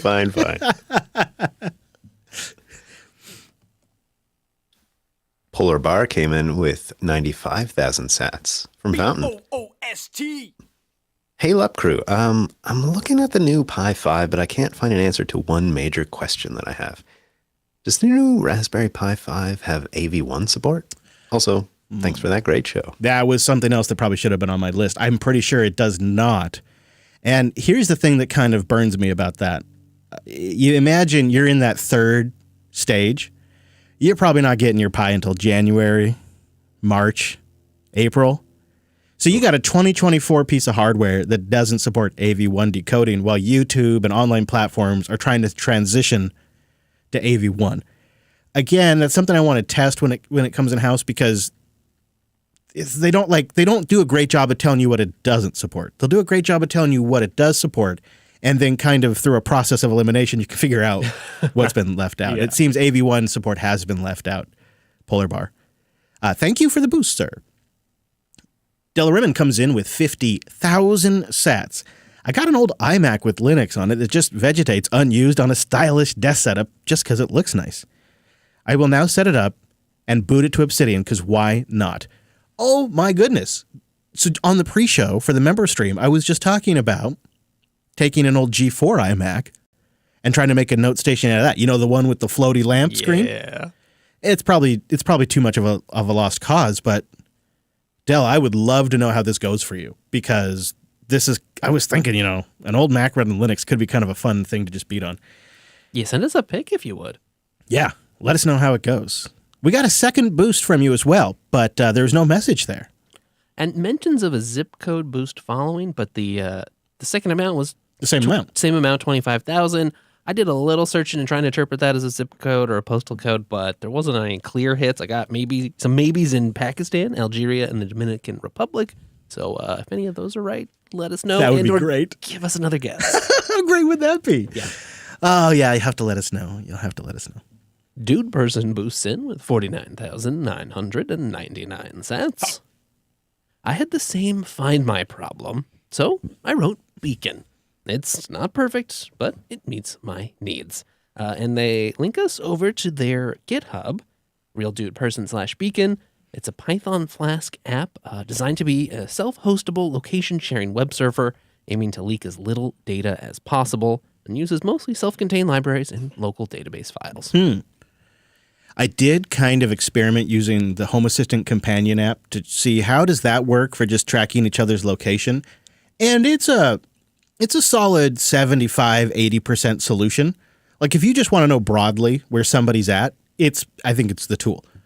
But like with the Find My built into the iPhone platform and the Google ones, you can go full stalker mode so that you can like see somebody going down the road in real time and stuff like that. And when you're trying to find somebody in a new city, that's really neat. So I wonder if Beacon would be that for me. I've had others that wrote in and said own tracks is the way to go. I'm going to keep kind of thinking about this because for the wife, she wants me to bring the iPhone with me to El Salvador unless we can completely solve the Find My situation. Wow. Yeah. For her, it's like more important that if something goes down, we can find each other than me having my Pyzel 7 with my Giraffing OS. Do you feel differently? Well, I understand. And I would also like to be able to find her, I suppose. And I need to. Yeah. You got to have an Apple device to do that too, or you got to use their crappy webpage. So, Well, Kernbug came in with 27,567 Satoshis. And this is in response to our trying to guess their location for several shows now. Poorly. Yes. So here we go. I will attempt this since, Chris needs a break. Thank you. So the message goes as follows. You need another hint. Still not Germany. Been down that road twice. Helsingborg was close-ish. You need to look to the east a bit between Herbie and Shobo. He's leaving letters out to make it confusing, I believe. Well, yeah. Also, one of the characters is just a question mark. So I'm not sure if that's our... Could be lost in translation. Systems. Yeah, maybe. Okay, I'll give it to you. It's Volsh and then some other character. VOLLSJ question mark for me. Okay. Cannot wait until I hear you pronounce those names. Yeah. Wes, I feel like this is probably the closest amount of hints we're going to get. Yeah, I mean, that seems like it is. Now that we are told this is indeed a postal code in Sweden, 275 space or dash 67. And you pop Sweden in there, pops right up in a search without it, getting all kinds of other things. So thank you. I take some pride in my map skills, but clearly we were failing on this one. And the internet makes me think maybe that town is pronounced Volzia, something like that. Hello, Volzia. Well, Kern, it gave us an opportunity to flex our map muscles. We appreciate the support and the opportunity for that. Mm-hmm. B. Peters comes in with 25,414 sats using Podverse. In my last boost, I mistakenly used my old zip code. This is my new actual zip code. And we apparently have a pretty good lock on where this one might be. 25414 is a postal code in Jefferson County, West Virginia. Hello, Jefferson County, West Virginia. VT52 boost. You ever been, Chris? Oh. Not yet. One day. And I hear there's a data center alley down there. I want to check that out. No way. VT52 boosts in with 22,222 cents. I think Chris is really close on that garage PC, but I think the client can be even thinner. Have you considered dumpster diving an old deck terminal? We have been thinking about really basic terminals, old CRT screens. I hadn't gone to the deck. Like, if you look at the Deck 500, that has one of the coolest designs. I think maybe it was the VT05. It has one of the coolest designs of any computer ever. I would have to somehow figure out a way to get the markdown files on there. Yes. If somebody were to come over and set that up, I'd use it. That's I start looking at some of these, And it's like, oh, that's a 6-month project because some of the machines I was looking at, they don't even boot anymore. They need certain repairs and stuff like that. To get them in a price range, it's reasonable. And I'm just like, I better bail. You know what you need is another system around that doesn't quite work. Yeah, another project. Hey, a listener Tomasz sent me a personal message for a suggestion for you, Chris. So this is an indirect way of getting it to you. But do you remember that orange Pi that we built together that has the thermal printer on it? Yeah. Have you considered that thing? That would be kind of great with that tiny little LCD screen. Yeah. Comes with a little tiny keyboard on it. Yeah, just kind of like punching out with my thumbs the notes. I think I want a big keyboard though. I want to go. Well, you can always plug one in. I want to go full mind dump. Yeah, but then like you change your oil, you could print a little like that would be cool. Record. I do want to get the dot matrix because I think I do want to like have a stack of dot matrix printouts. So I was looking at old Oki dot matrices and stuff. And sure enough, you can still find dot matrices for unbelievable prices. But if you're willing to get one that's kind of gunked up and maybe missing a few parts, you can get around it for $120, I think. But then it's like, do I need to go down the rabbit hole of researching like what is the best dot matrix printer? What has the best Linux compatibility? And am I really going to spend that life energy on a dot matrix printer? I think the answer is yes, but I'd also love some dot matrix recommendations this week. We're really close on this notes thing, but I really think I'm picturing an Atari VCS with a screen and a keyboard and a dot matrix printer. And when I complete a maintenance task, the log prints out and I put the log in the glove box. Is the glove box your filing system? Well, you just want to have a record in the car too, I found. Oh, I see. Okay. All right. Do you remember changing the ribbons on those dot matrix? Yes. Printers? Yes. And the smell. Yeah. John A. boosts in with 20,000 sats using Cast-O-Matic and says, looking forward to seeing you guys in Bellingham. John A., I am thrilled to hear you're going to be there. Looking forward to seeing you too, sir. Looking forward to it a lot. Very much so. The Golden Dragon show mascot boosts in with 10,000 sats. Hey-o. Can we all just take a moment to appreciate Drew's wizardry on the audio? What an absolute audio legend. Yeah. No argument there. Last week's episode was really tricky to listen to live because at times it was crossover between Alex and Brent because they were in the same workspace together. Brent box is what we call it. The Brent box. And, also, Drew just does his magic. Also, I was sick and only muted it for the live stream and not for Drew. And I apologized profusely to him for that one. Oh, man. Yeah. No, we really, Andrew's a hard worker too, more than people realize behind the scenes. It's really great. So we agree. And thank you, Golden Dragon. Layvan came in with a row of ducks. Hey, sorry, hold on. Sorry, that's worth it. I was clearing my throat and I realized we need some ducks. Okay, hold up. Stand by.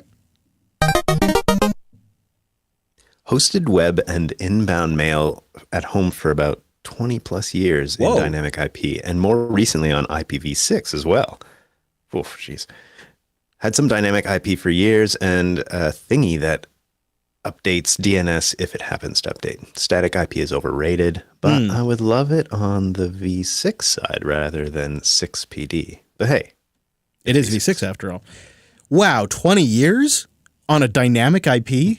That's got to be one of the highest signal feedback boosts we could get for this question. That's impressive.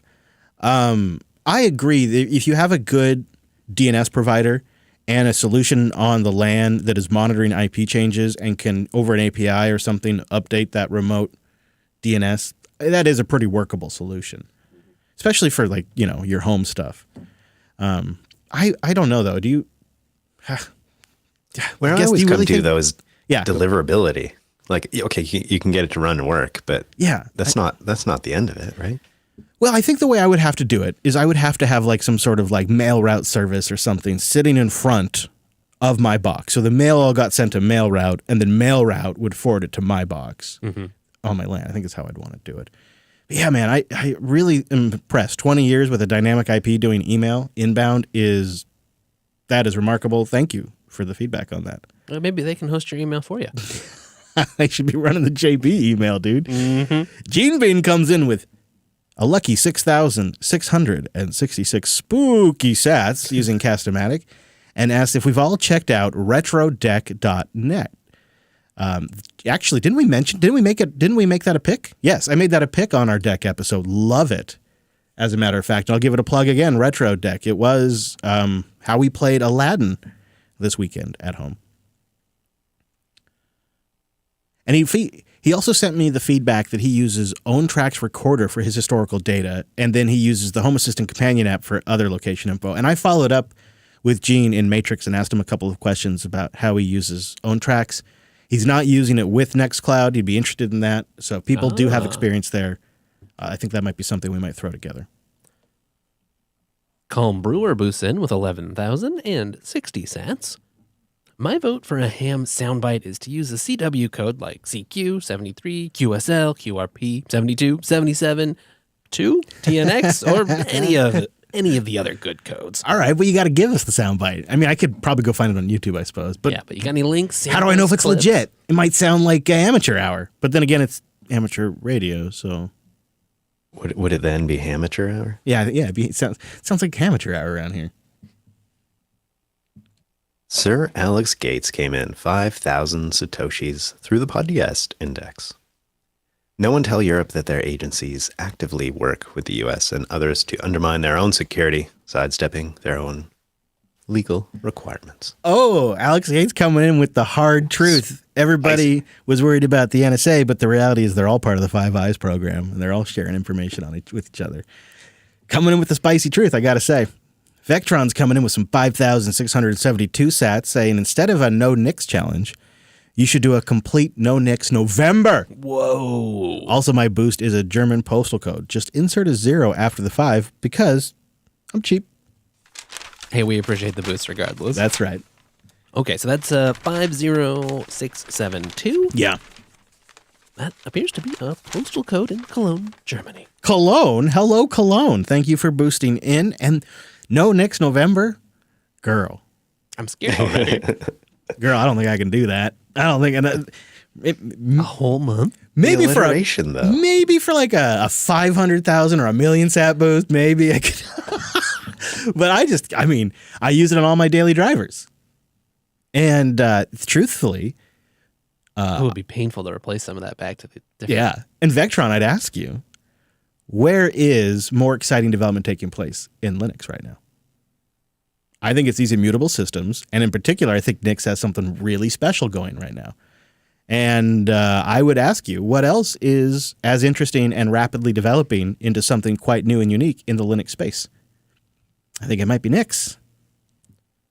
Cos Peeland boosts in with 3,390 sats, but just sent the sats. No message this time.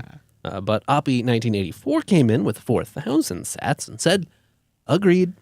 4,000 is a small amount for the big words, but I spent the majority of my stack on the Bitcoin Dad 100 boost.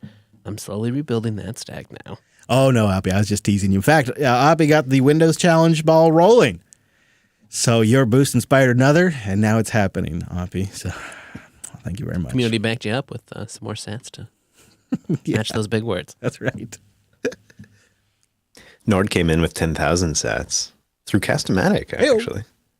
Regarding your questions to iMessage bridging and Matrix, Chris, I can only recommend to check out the Matrix bridge for iMessage. Would love to hear more of the usage of Matrix bridging all chat applications on the podcast. My experience with pictures, reactions, videos, and group chats has been great. The only caveat is the Mac OS...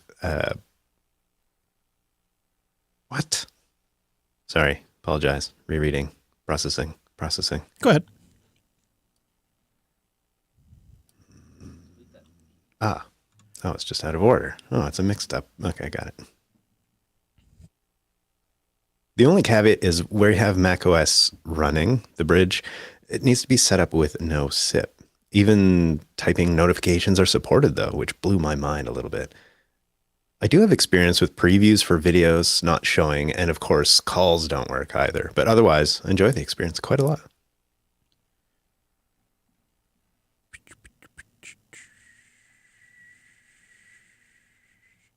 That does make me feel a little more comfortable about the concept. Yeah.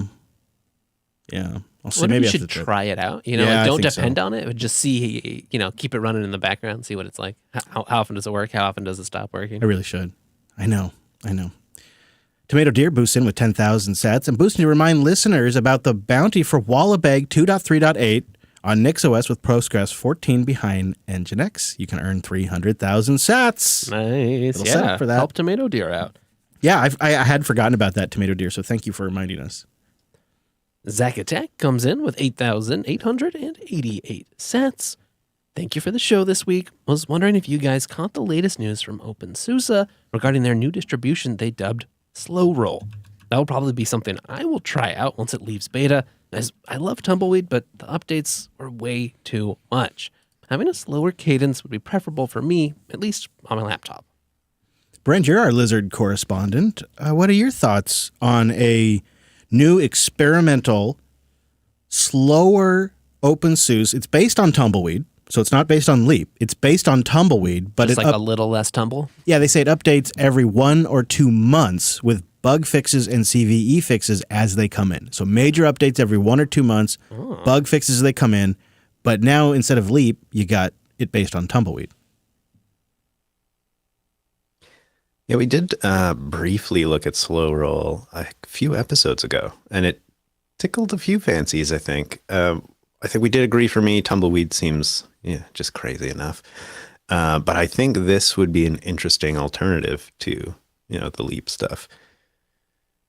Is it really the right way to go? I don't know. We're just going to have to wait and see, I guess.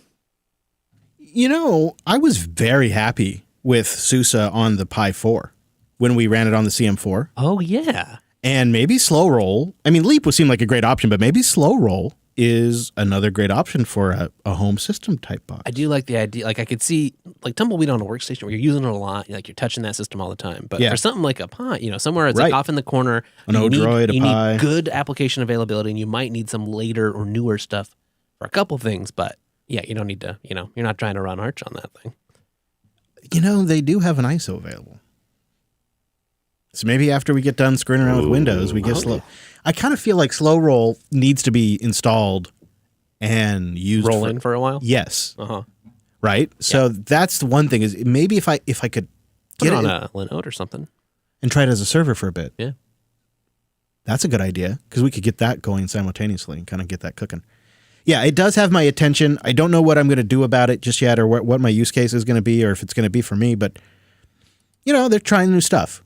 And I think they identified maybe Leap wasn't doing it for their users, and they're trying to find something else, and glad to see it.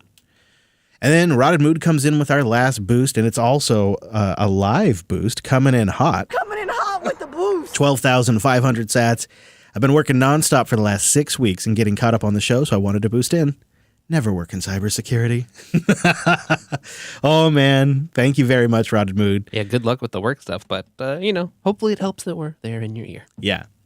We had 24 total boosters this week. Thank you, everybody who decided to support this production of the Unplugged program. And we stacked 1,075,180 sats, you all. Thank you very much.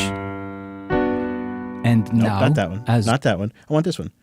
Thank you very much. That is a massive milestone for the show to reach. Winner. It get really the llama. Whips the llama's ass. And the support that we get from the community on this is so reaffirming because I really have tried I've tried to cut back on my proclamations of concern about the ad winter and all of that. And I've tried to just let it be, even though I'm very concerned about the direction that the ad market's going in and it's getting worse. Even though, internally I've been worried about that, but I've tried not to be bringing it on air, and the audience is still stepping up. We're keeping it sustainable, and I look at this and I think, my God, we may actually make it, and it's just that's an absolutely reaffirming and incredible thing to have independent media financed directly by its audience, and so we may be entering an era as 2024 comes near where we are more independent and directly financed by the audience than in the 18 years that I have been doing this. And it is an incredible time to be making this pivot as the ad market continues to crumble and collapse around us. And where others are going to have to make compromises and do dynamic ads or increase their workload and increase their shows and drive down the quality, the audience here has stepped up and recognized the value. And we're just extremely, extremely grateful. And we're going to keep focused as hell and keep trying to earn that. That's when we see those numbers, that's what our immediate response is, our immediate reaction is we got to earn that next time too. Thank you everybody who takes a little bit of time to support and boost. If you'd like to boost, get a new podcast app, man. They're getting so good. Podfans is coming out soon. I'll be talking a lot more about it very soon. It's like the one of the new all things podcasting 2.0 app. Podverse remains the GPL champ, available on all the platforms, including the web. Cast-O-Matic is great on iOS, and Fountain is such a strong contender with a great community. These are apps that give you more features and more functionality around podcasts, transcripts, live support, chapters, alternative items like video and Opus and MP3, and that's just scratching the surface, including things like Boost right there in the app. But if you're not ready to switch apps yet, totally get you. I know you love it. You've been using it for a while. Just get Alby. GetAlby.com. You top it off over the Lightning Network. Go to the podcast index. You can do it through the Podverse web player, and you can boost it using your web browser, and you don't have to switch your podcast app. Of course, you could also become a member.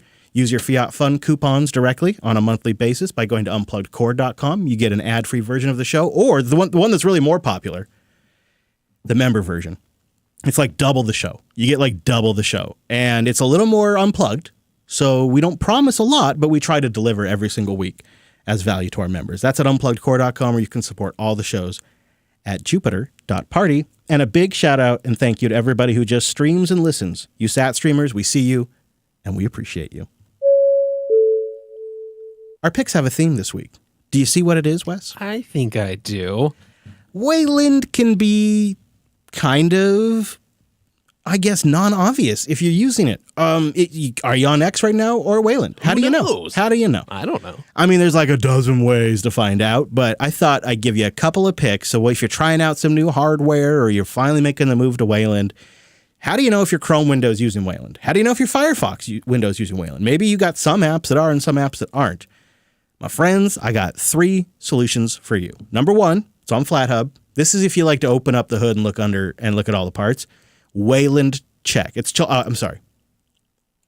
This is if you like to open up the hood and look at the engine and all the parts. It's called WayCheck. WAY check. It's on FlatHub, and it just gives you all the internal support components that your system has with Wayland, like protocols, versions, whatever Wayland thing your computer can do. This app just gives you a GUI and identifies them and flags them as functional or not functional. So you basically know how much Wayland support you got on an install. So that's WayCheck. There's also, if you're on GNOME, a really handy GNOME extension that is just a little icon up in your corner, and it shows an X logo when you're using X11, and it shows a W Wayland logo when you're using Wayland. Oh, neat. That's really, really simple, and you just look up there, and for some reason, I logged into X today. I don't know why. Let me log out, log back in. Okay, yep, now I'm on Wayland. And then last but not least, there's this very, very simple way to identify what windows on your desktop are X Wayland windows and which windows are actual native Wayland windows. And you want as many of them as native Wayland as possible because they're going to be the best performant. They're going to interact together the best. They're going to have the best security architecture. The stupid simple way to figure this out is just install Xeyes, the old graphical X11 utility. Xeyes? Xeyes. And if the eyes, they follow your cursor. If the eyes follow your cursor when you're over an application window, that is an X Wayland application. If you move the cursor over a Wayland window and the eyes don't move, then you're over a Wayland window. It's silly, but if the eyes move, it's an X window. If the eyes don't move when you move the mouse over that, it's a Wayland window. And it's that simple. Do we have a pick that like gives me a working Xeyes for Wayland then? Because I'm going to need that. You're going to need X Wayland dependencies. And yeah, it's funny because I actually did have to install it. But you know, like you hear like, oh, Firefox has added Wayland support. But then like you're using it, you discover, oh, mine actually isn't. Mine's on an, well, and then you could make whatever config change you need to make and check it with Xeyes. It's silly, but it actually kind of works. And you know what? If you're getting one of these, I guess not new, but one of these budget x86 rigs, or maybe you end up with a Pi 5, you want to use Wayland on there. You want that performance. Come on, you want to use Wayland if you can. And so you can use these tools to kind of figure that out. We'll put a link to all of that in the show notes at linuxunplugged.com/530. You know, the thing that could have made our list, but didn't, because it's kind of outside the price window, the framework systems. Yeah. I think, you get a laptop today and that becomes your home server tomorrow or something like that. That seems pretty nice. Yeah. Upgrade the thing you're carrying around, but why let it go to waste? You still got a nice system. You know it's going to be running Linux beautifully. So. And the framework laptop's gotten to the point where both you and I are thinking like, we know a family member that could probably use this framework and be very happy with it for a long time, right? And I think I'm getting my mom one tonight after the show. Yeah, that's exciting. Don't tell the wife, but if the budget works out, she might get one for Christmas. I think that could be really great for Hidea. I had the quick idea of like, oh, maybe there's some like old boards that people are trying to sell on eBay. Yeah. Exactly none. So people are using them. Yeah. It's too soon. I mean, I'd hang on to mine, right? Wouldn't you? Just hang on to it, put in a little case or something, and make a little server out of it. Yeah, I think it's got a bright future. It just didn't quite fit with like the $100, $200 budget machines, low power. But, yeah, they're still new, they're still shiny, but maybe in the future. Yeah, exactly. And maybe there's one out there we didn't think of. You could always let us know. And don't forget, we are live if you want to get in our mumble room or our chat room and yak at us or give us real-time feedback. We do it on Sundays at noon Pacific, 3 p.m. Eastern. See you next week. Same bat time, same bat station. And don't miss out all the other great shows at jupiterbroadcasting.com. Coda Radio just went out with our unique perspective on the whole Unity licensing situation. Yeah. That whole episode's full of spice. You can go check that out at Jupiter Broadcasting. Of course, the latest self-hosted is over there, office hours, and more. Plus, you'll find links for this show, RSS feeds, and everything. And specifically, linuxunplugged.com/530 will have your feedback form links, sponsored links, and of course, links to everything we talked about.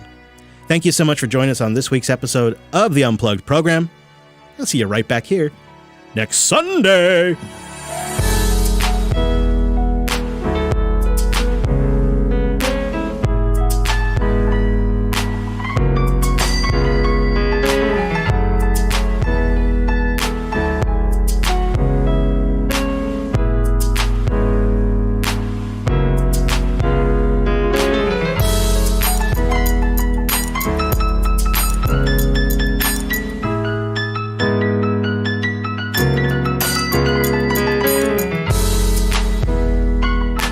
Speaking of the Odroid, I was definitely putting it through some robustness testing yesterday. Isn't that right? Did you spill something on it? No.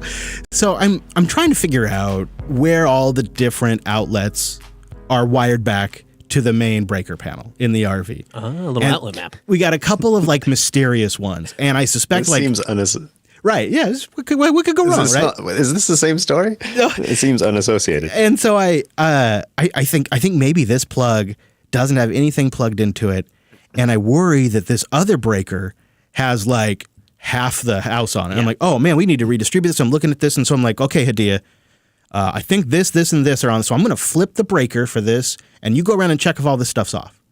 So I flip the breaker, and of course the lights in the living room turn off, and everything I expected to turn off turns off. And I went to go open up the Home Assistant app to turn on some lights to test others to see if they turn off, and I just get the spinner. I get the spinner and I go, well, what's wrong here? Why isn't my Home Assistant loading? And then it dawns on me that the Odroid sits in the booth of the living room that I just cut the power to, and I guess. But because I was double checking, I also like had turned it on and off again. So I did the couple of times, the off on, the off on. So like powered up the server, powered down the server, powered up the server. And how's it doing? Totally fine. Everything came back like everything auto starts. You know, sometimes when you set up a server and a rig and like you got to log in and like manually start some stuff. Yeah. Not this rig. Because we built everything in the Nix config and it just all works every single time. But I was worried I could have fried something like a disk or something. Super robust. Sounds like you need a UPS there, Chris. Yeah. Your listener Jeff can hook you up with at least some kind of shenanigans. The whole house is a UPS. You know, when you go around flicking the brake. I know, but that's why I think I have this mindset of like things are never losing power because fair enough. I have a giant battery-backed house that I moved right. around. So then I just get it in my head, all good. Well, let's just start willy-nilly flipping stuff. The human factor again hits you. Are you running that thing on an AC adapter or is it straight DC? Well, that's my shame. That's my shame. It is on AC. It is I know, bro. Come on, man. I knew it. Okay, well, so Jeff, you just got to come up for an extra week ahead of time, and we'll just get everything switched over to DC. It'll be fine. This problem will be solved. I don't know if I have enough connectors. All right, I'll stop. Thank you, Drew. Nice. Appreciate. Why is my mouse not working? What happened to my mouse? Yeah, mine just died the other day too. Of course, in Berlin while I'm, away from all the things. Thank you, Drew. I'll stop him. There we go. Maybe the battery's dying on this thing. Could be.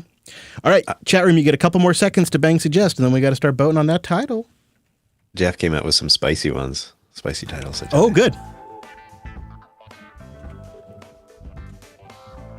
So what do you think you'll end up using that little guy for? Could be a test rig. Well, put Windows fair on enough. that, Brent. Put Windows on that. You're not using it for anything else yet. Yeah, but I feel like if it can't install Linux and also play a YouTube video without, chugging a tiny bit, it won't even be able to boot Windows, right? Well, so in Top Gear, how one of the guys always ends up with a really just jalopy of a car. Just total crap. Yeah, but that's been me for like the last 5 years. Come on, I'm just starting to catch up. Intel drivers. That's you fair, need the Brent. Intel drivers. Yeah. Yeah, you got to probably need to install the right drivers. It might work fine. You might. Although, what if, Brent? What if you put Windows 11 on it and it runs way better? Well, I mean, I guess that's part of the drama. Experience, That's right. Yeah. Dun, dun, dun. I have an Chris, i5 for you for the too, Pi if it's the same 5. socket. Yeah. For the Pi 5, I mean, with DCU CPUs, what is the impact that you don't have 264 encoding? You have 265. really You don't have great? 4. It's 4 they don't have. 264, yeah. I mean, Is it it's the most impact? common. Oh, did they really? Yeah, I know that, obviously. Yeah. But the thing is, does it really have an impact? Well, we'll Do see. they have a CPU in it that they say it's not even worth it, have it integrated because the CPU is capable to do it? I think that was the implication in the interview. with a breeze. But I think the proof will be in the pudding when we test it because Obviously, yeah. I mean, you but just throw it more could work at well that be. CPU. It's going to be less that it can handle for the desktop session, right? I mean, Yeah, but could it well be that the impact is so neglectable that Maybe. you don't even care? I would love for that to be the Machine learning case. cores does it have? What? How many machine learning cores? Oh, yeah, with this neural CPU. You're right.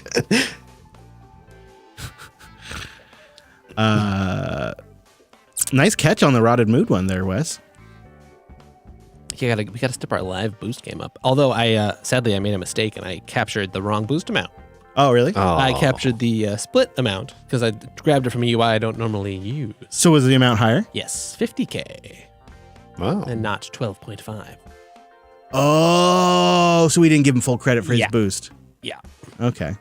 Well, So that's my bad. Sorry, Radaboot, if you're listening. yeah, that makes sense because you grabbed it live from. Yes. I got it out of the Albi dashboard Yes. real quick, and Right. so it wasn't the Right. stats weren't in the place I normally look. That's a fantastic boost then. That was a fantastic boost. Because if that's your split of it, that's fantastic. Yes. Yeah, baller boost. Thank you, Radamood. Thank you. Gotta love the live boost. That's fun. Yeah, so maybe we get some integrated better with the script so we can get it in the normal format and I don't make those mistakes next time. We're learning. It is funny. It's like I think the longer the show's been around, the longer new stuff stays new. Do you know what I mean? Like something's new for a longer period of time when we introduce it to the show. Like if we introduced something back in like episode 5, it wouldn't be new for like a year and a half. Interesting. I don't know. It's just as the show gets old. Old man show. Oh man, I can't believe I'm going to be loading Windows again. That should be kind of fun though. I mean, in like I'm a tortured way. Excited, yeah. Yeah. Try a new installer. Maybe I'll try the old extract the WIM file method. see if Part of that's me gonna work. feels like the best device to try it on would be the Dev 1 because then I could game too. Oh, But then it's like, what if it's better? that's what we're doing it. Like I worry on the it's Dev kinda 1. funny, it won't be.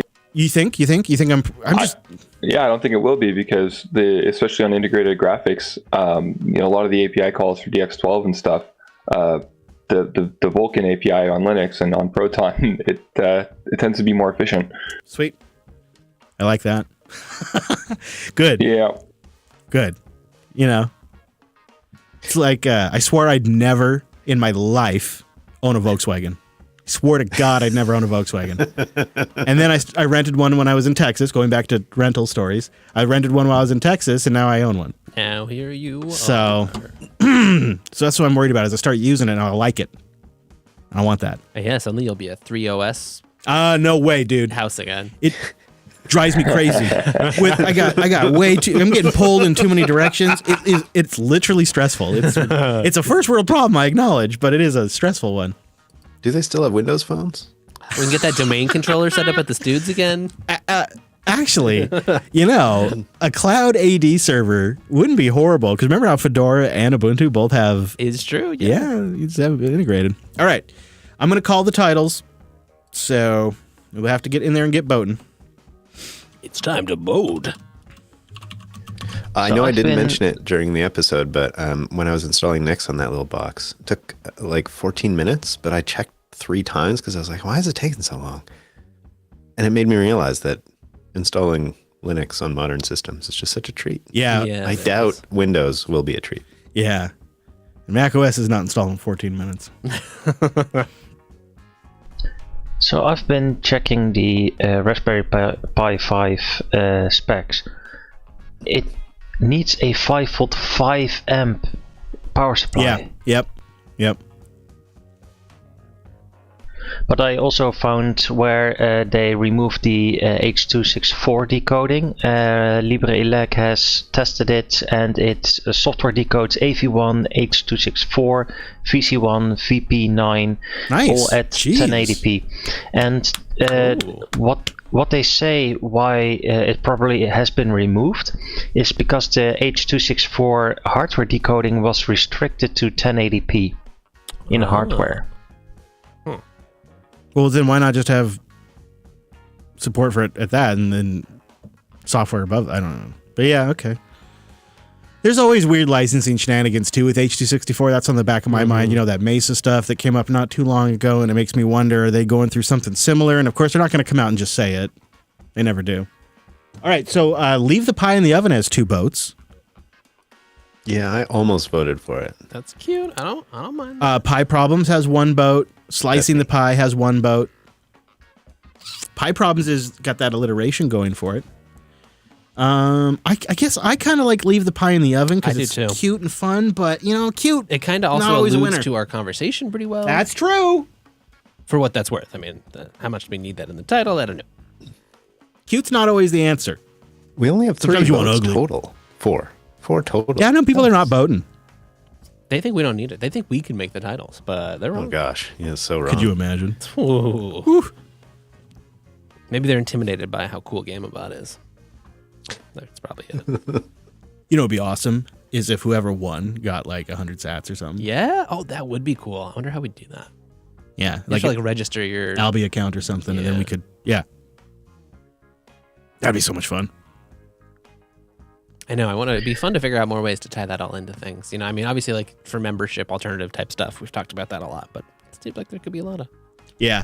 Or like if people are playing, we do some more Linux Millionaire or something. That I would love to do too. Yes, please. I think I found something with the Raspberry Pi 5. If I looking at the silk screen, I see users technology license from Abracom.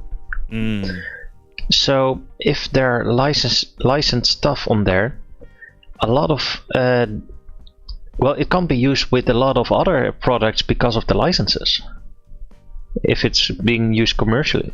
So why not do like AV1 and VP9 at least? The lack of AV1 is real. It's a bummer. Real weird. The reality is this is a 2024 machine, right? It's not a 2023 machine. And yeah, you get halfway. I mean, it just. I wonder when the design got standardized. Yeah. When this all start, when the pipeline start, and how would it have had how much expense or how much time? What was the? I wonder, they must have thought about it at least, right? I think also. I think next year we'll see a 16 gig. Oh. A couple of people have said that the board looks like it can actually go up to 16 gigs. Now that makes it more interesting. RAM disk, buddy. What were you going to say, Jeff? We didn't mention either that the PCI Express slot that it has is only 1 lane, 1X. I thought I said that. Maybe I didn't. Oh, maybe you did. Maybe I just blanked it out. But I did. Man, how? Come on! Like everything that's 3-4 years old now has at least 4 lanes. And a lot all of the Rockchip ones do. A lot of the heads is like you forgot one or the other option. Exactly. Yeah, that's my complaint with moving some of that stuff into hat functionality. Is you're not, unless you're going to have like a whole new category of hats that have all sorts of stuff built into it, but then they're going to get more and more complex and more expensive. Yeah, I'm okay with like the modularity and the hats because you typically buy a pie for one thing, right? Well, okay, but like, are they going to make hats with like that can support multiple discs and stuff, but put it over a one? I mean, yeah, I guess it's okay. It's just it'd be great if all of the disc I/O could be on board, and then the hat could be used for everything else. No, I agree with that. Also, if you've got a storage set, you can only connect like 2 SATA disks? Yeah. And I see also where LibreElec tested even up to 4K 30 VP9. That does well. Only at 60 frames VP9 you see frames dropped, things like that. And it is interesting that it does that, but only one stream. And then I'm like, yeah, so it's a few bucks for one device for one person, so you would never use it as a decoder server. Like, you can buy a $50-$100 reverb with an Intel, and you can do 5-6 transcodings. And so that's only PCI Express 2, and one lane of PCI Express 2, we're looking at 5 gigatransfers per second, so 5 gigs a second. This is why I love the mumble room. Not sure how much you're going to get out of that. Oh, you know what? We missed that anonymous boost that was like a massive, huge boost. Remember this one? The one I put in the... Oh, from the All Shows feed. Yeah. Dang it. Shoot. That was for this episode, too. Yeah, I can do better filtering so we catch those. How big is that? Is that 100,000 or is that a million sat boost just on its own? The number is so big I can't even... How many zeros? Let me zoom in. 1, 2, 3, 4, 5, 6. Yeah, that's a million. Shit, so it was a 2 million sat episode? Wow. I think we kind of have to redo that.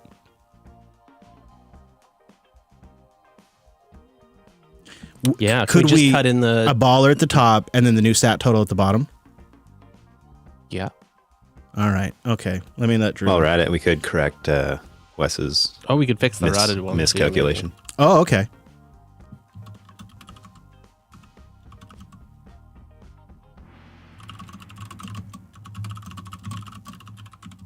It's like we've never boosted before.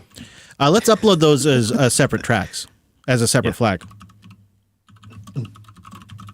Flag it up, boys. So they tested also the crypto extensions of the Raspberry Pi 5, and they say it is currently on entry level or old mid-range Intel CPUs. Right, but faster than the Pi 4. Yeah, it is faster than a Pi 4, but with 25 watts, that 25 watt peak is really kicking it out of a lot of projects. Yes, I know. Eesh. I'm naming my file LUP 0530-boost pickup. Brent, just so you know, I don't care. I don't know if you care, but that's what I'm naming my file, just so it's... Oh, I don't hear you anymore. I think you got to redo it. Oh, no, that might be on my end. There you go. Sorry. Go again. I think you're okay. It was also on my end. We have returned you your voice. So, were you slipping in that, Wes, while we were doing that? Is that what you're doing over there? What am I? Oh, slipping in that baller boost in the new amount for us. Let's see. I think we have our title though. I think we're gonna go with. Yours, Jeff. Leave the pie in the oven because it's got 6 strong boats. Cool. So I think you're the winner. You also aid me. I moved my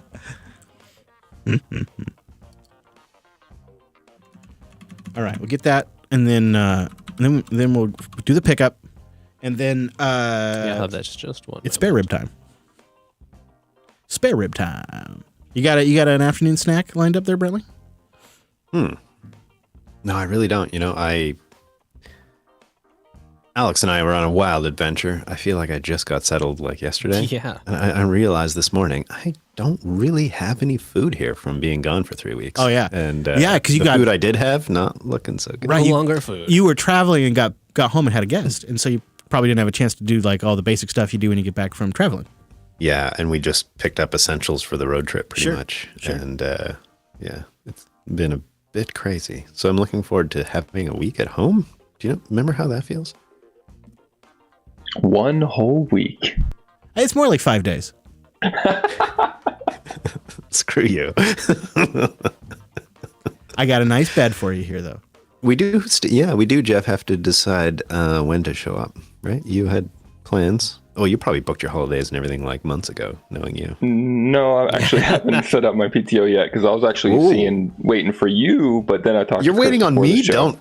Everyone should know not to wait on me for that. No, not quite. I think we kind of have it figured out now, though, right, Jeff? We kind of have it. Yeah, Brittany's home now. I'll bug her after the show, but at worst, I'm thinking like the 16th. So it's after LUP. That's Monday. Yeah, that's what I'm saying, like 1 week away. And then I can spend the whole week out there. Hell yeah. And then drive home on the 23rd. If possible, I'll try to even leave like on the 14th or something on that Saturday, but we'll see.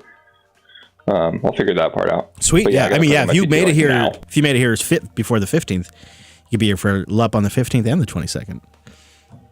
That'd be pretty cool. That'd be sweet. That would be sweet. Yeah, I think for the moment, probably easiest if we just read that boost. I updated the total, though. So if we just read that boost from the image you have, and then I updated rotted moods and I updated the total. So I think we're good. I'll do the baller. And we have another baller. Oh, so it needs to go. I should do maybe I should do. No, we'll just do it after. It's fine. And a belated baller. Yeah, and a second baller, and a second belated but not forgotten.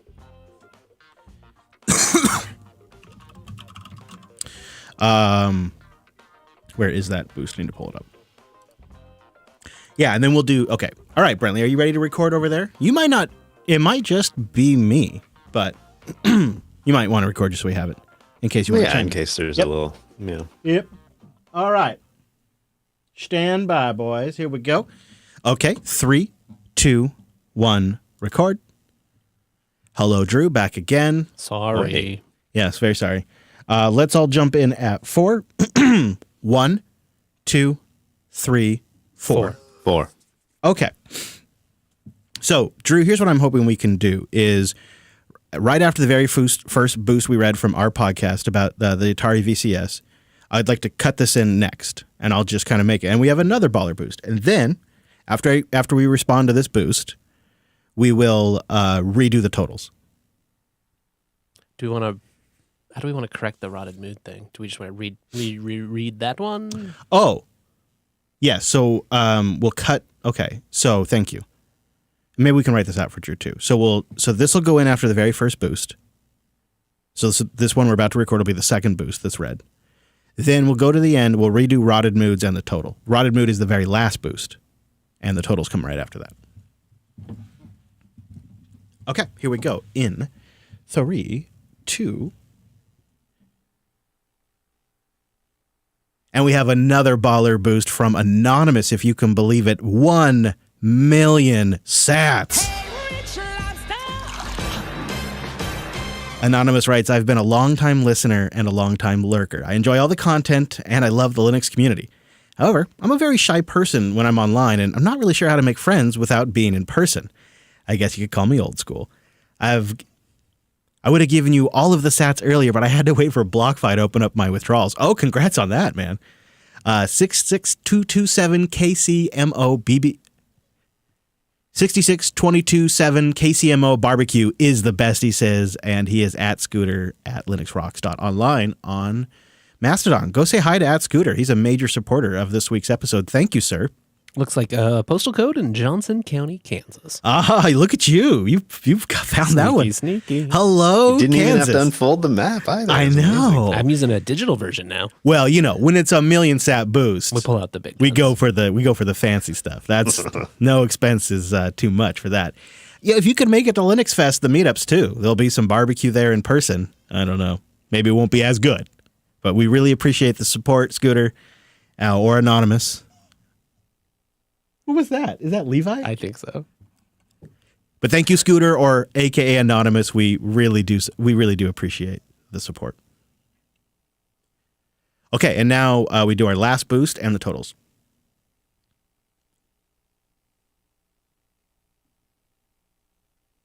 And our last boost this week comes in from Rotted Mood, 50,000 sats. I hoard that which your kind covet. Oh, and he writes, I've been working nonstop for the last 6 weeks and getting caught up on shows, so I wanted to boost in. Never work in cybersecurity. We appreciate you being busy and still taking time to boost the show. Thanks, Rotted. And you know what? It makes me feel a little bit better that someone in our community is in cybersecurity, because some of the individuals I've met in cybersecurity gave me a little pause about the industry. So that restore some of my faith, Rotted Mood, and thank you for the support. Thank you, everybody who boosted in. We had 25 boosters this week, and we stacked an incredible 2,112,680 sats. Winamp. It really whips the llama's ass. All right, and then, Drew, if you could just cut to my thank you, the rest of my thank you, and all of that, and I think it just takes us up from there, right? That's it? Yeah. Thank you, Drew. We really appreciate you. All stop, boys. There. I'm glad we did that. That's an incredible performance. Yeah. Wow. It's so funny when these happen, because I was literally, I was kind of having a crisis, because I have managed potentially to sell one block of ads. It's going to be on Coder. Maybe it's not a done deal yet, but one in this entire quarter. One. And it's just a limited run deal. Mm-hmm. It's just getting worse and worse and worse. So, to see, and this is what's been in the back of my mind eating at me all weekend. And then you see that and you're like, oh shit, we're going to have this in the bag. We are going to be able to trust fall into the audience. And like the benefit is we get time back that I used to spend dealing with the sponsors, that we spend all of the back end stuff making the sponsors and the special cuts available. Like we get all that back. We get all that time back. It's huge. It's huge. So very grateful. All right. I'm getting that up on the host now so we can get that to Drew. And we got our title. I think we got everything right. Oh, I wanted to just say, somebody finally did something that I've wanted to do as a project for years. I just didn't know if it'd make a very interesting episode because it's more of a visual thing. But this guy took Red Hat Linux 5.0 from 1997, right? Before there was a Fedora, before there was a Red Hat Enterprise Linux. Red Hat 5.0. This guy installed it on a VM and took it from Linux kernel 2.032 all the way up to Linux 6.5.5. And the applications still run. The old crazy X environment still runs. The calculator app, the terminal app, that seems insane. Version 0.99 of GIMP still runs. What? Yeah. Oh, it's the old kernel saying, don't break user space. They had to go through again, because it's a VM, the driver situation was a little bit more easy to solve for. But yeah, I've always wanted to do this. And it's never really worked out. It's always kind of been like, what's the point too? Why do it? But no, I thought at first you were going to say that they took that and upgraded it to the newest version, stepping through all of them. But I do like that idea too. Yeah, that. But it is kind of fun to go like Ubuntu 14 something, or go. Well, you might have old. to with that PowerPC that you got. Yeah. Man, what if I end up with that Atari VCS? Could put Nix on that, which would really be great. I wanted a minimum viable Nix box with a real minimum graphical session. That'd be so perfect. All right, we're gonna call it. Thank you, everybody. And that show. Appreciate you. I've lost my ability to work the mixer, but that's all right. That's the time. Yeah, it's good. Right time because the show's over. We can't talk. We can't mix. No more show. All right. Thank you, everybody. Thank you, Mumble Room. Enjoyed hanging out with you. Have a good rest of your day, guys. It's been fun. Y'all take care. Yeah, you too. Yeah, Just a little question before you leave. What would you do to put a 0 AWG cable into a block? What are you talking about? So for a power cable, a DC power cable, I've got a 0 American wire gauge cable that I want to plug in. Large, real big. Yeah, but that's a good Jeff question. Yeah. Let me ask Jeff. I can't find the what you call it end caps to crimp it on. Only the bolt-on crimp caps, but the inverter and the breaker are just stick the wire in and tighten it down. But I know that's not always the best way. Maybe hit me up on Element, but I'm just curious why you're using such giant wire. Like, that's huge. That's what she said. Yeah, so I have an inverter for, so I've got a 24 volt system that can peak for 6,000 watts. Oh. How long is the wire, though? Half a meter. I wouldn't worry too much then. You can probably just downsize the wire or even just cut off some of the strands to make it fit. Yeah, not ideal, obviously. Yeah, just use a little epoxy if you need it to stick on. That'll be fine. Just stuff it in harder. I hear so WD-40 4,000 watts, I mean, right? water displacement. Yeah, the nominal wattage would be 3,600 at maximum load. Okay, so 24 volts is 166 amps, so that's why your wire is so big. But yeah, that's I mean, that's your peak, right? You're never going to be. That's not going to sit there all day long. And when the wire size is so short, you can push so much more power through these wires than they're rated for, especially at shorter ranges. Yeah, I mean, you can try to get a crimp thing, but all you're doing is downsizing that wire. That's all your crimp is doing. It's doing the exact same thing. It's just cutting some strands off. All right. Okay. Thank you, guys. And that's the Ask Jeff show. Yeah, really, that's been the Ask Jeff segment on the live stream. A recurring theme. I'm low-key trying to talk one of the kids into getting into some kind of, like, training for electrician something. Fix Dad's problems. Yeah, that way. When Jeff retires, the kids can take over. Smart. And then I'm going to slowly try to talk Jeff into launching his own independent business and then hiring one of the kids. You know? Start the dynasty. I wish. All right. Bye, guys. Appreciate you. Talk to you later. Bye-bye. See you. Bye. All right. Thank you very much to the live stream. Everybody out there watching live. We always like to have you there. It gives a nice energy to the show. And, of course, helps us title it and all that jazz. And then a huge, huge amount of gratitude towards our members. You inspire us every week to try to come on and make a good member stream for you. It's a heck of a lot of fun, so thank you. We really enjoy it. And then, kind of gives us a chance to kind of warm up and wind down with you as well. So I hope you have a great rest of your day. Thank you, member, for supporting us. And we'll see you next time.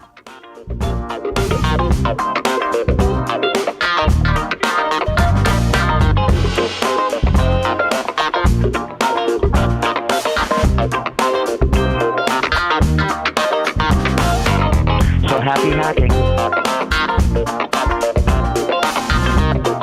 Look out now, boys. Are you ready to do the rigmarole? Yeah, man. Well, go on where I told you. Do like I told you. Because everything is home cooking. Look out now. Here we go. Watch it. 1, 2, 3, 4.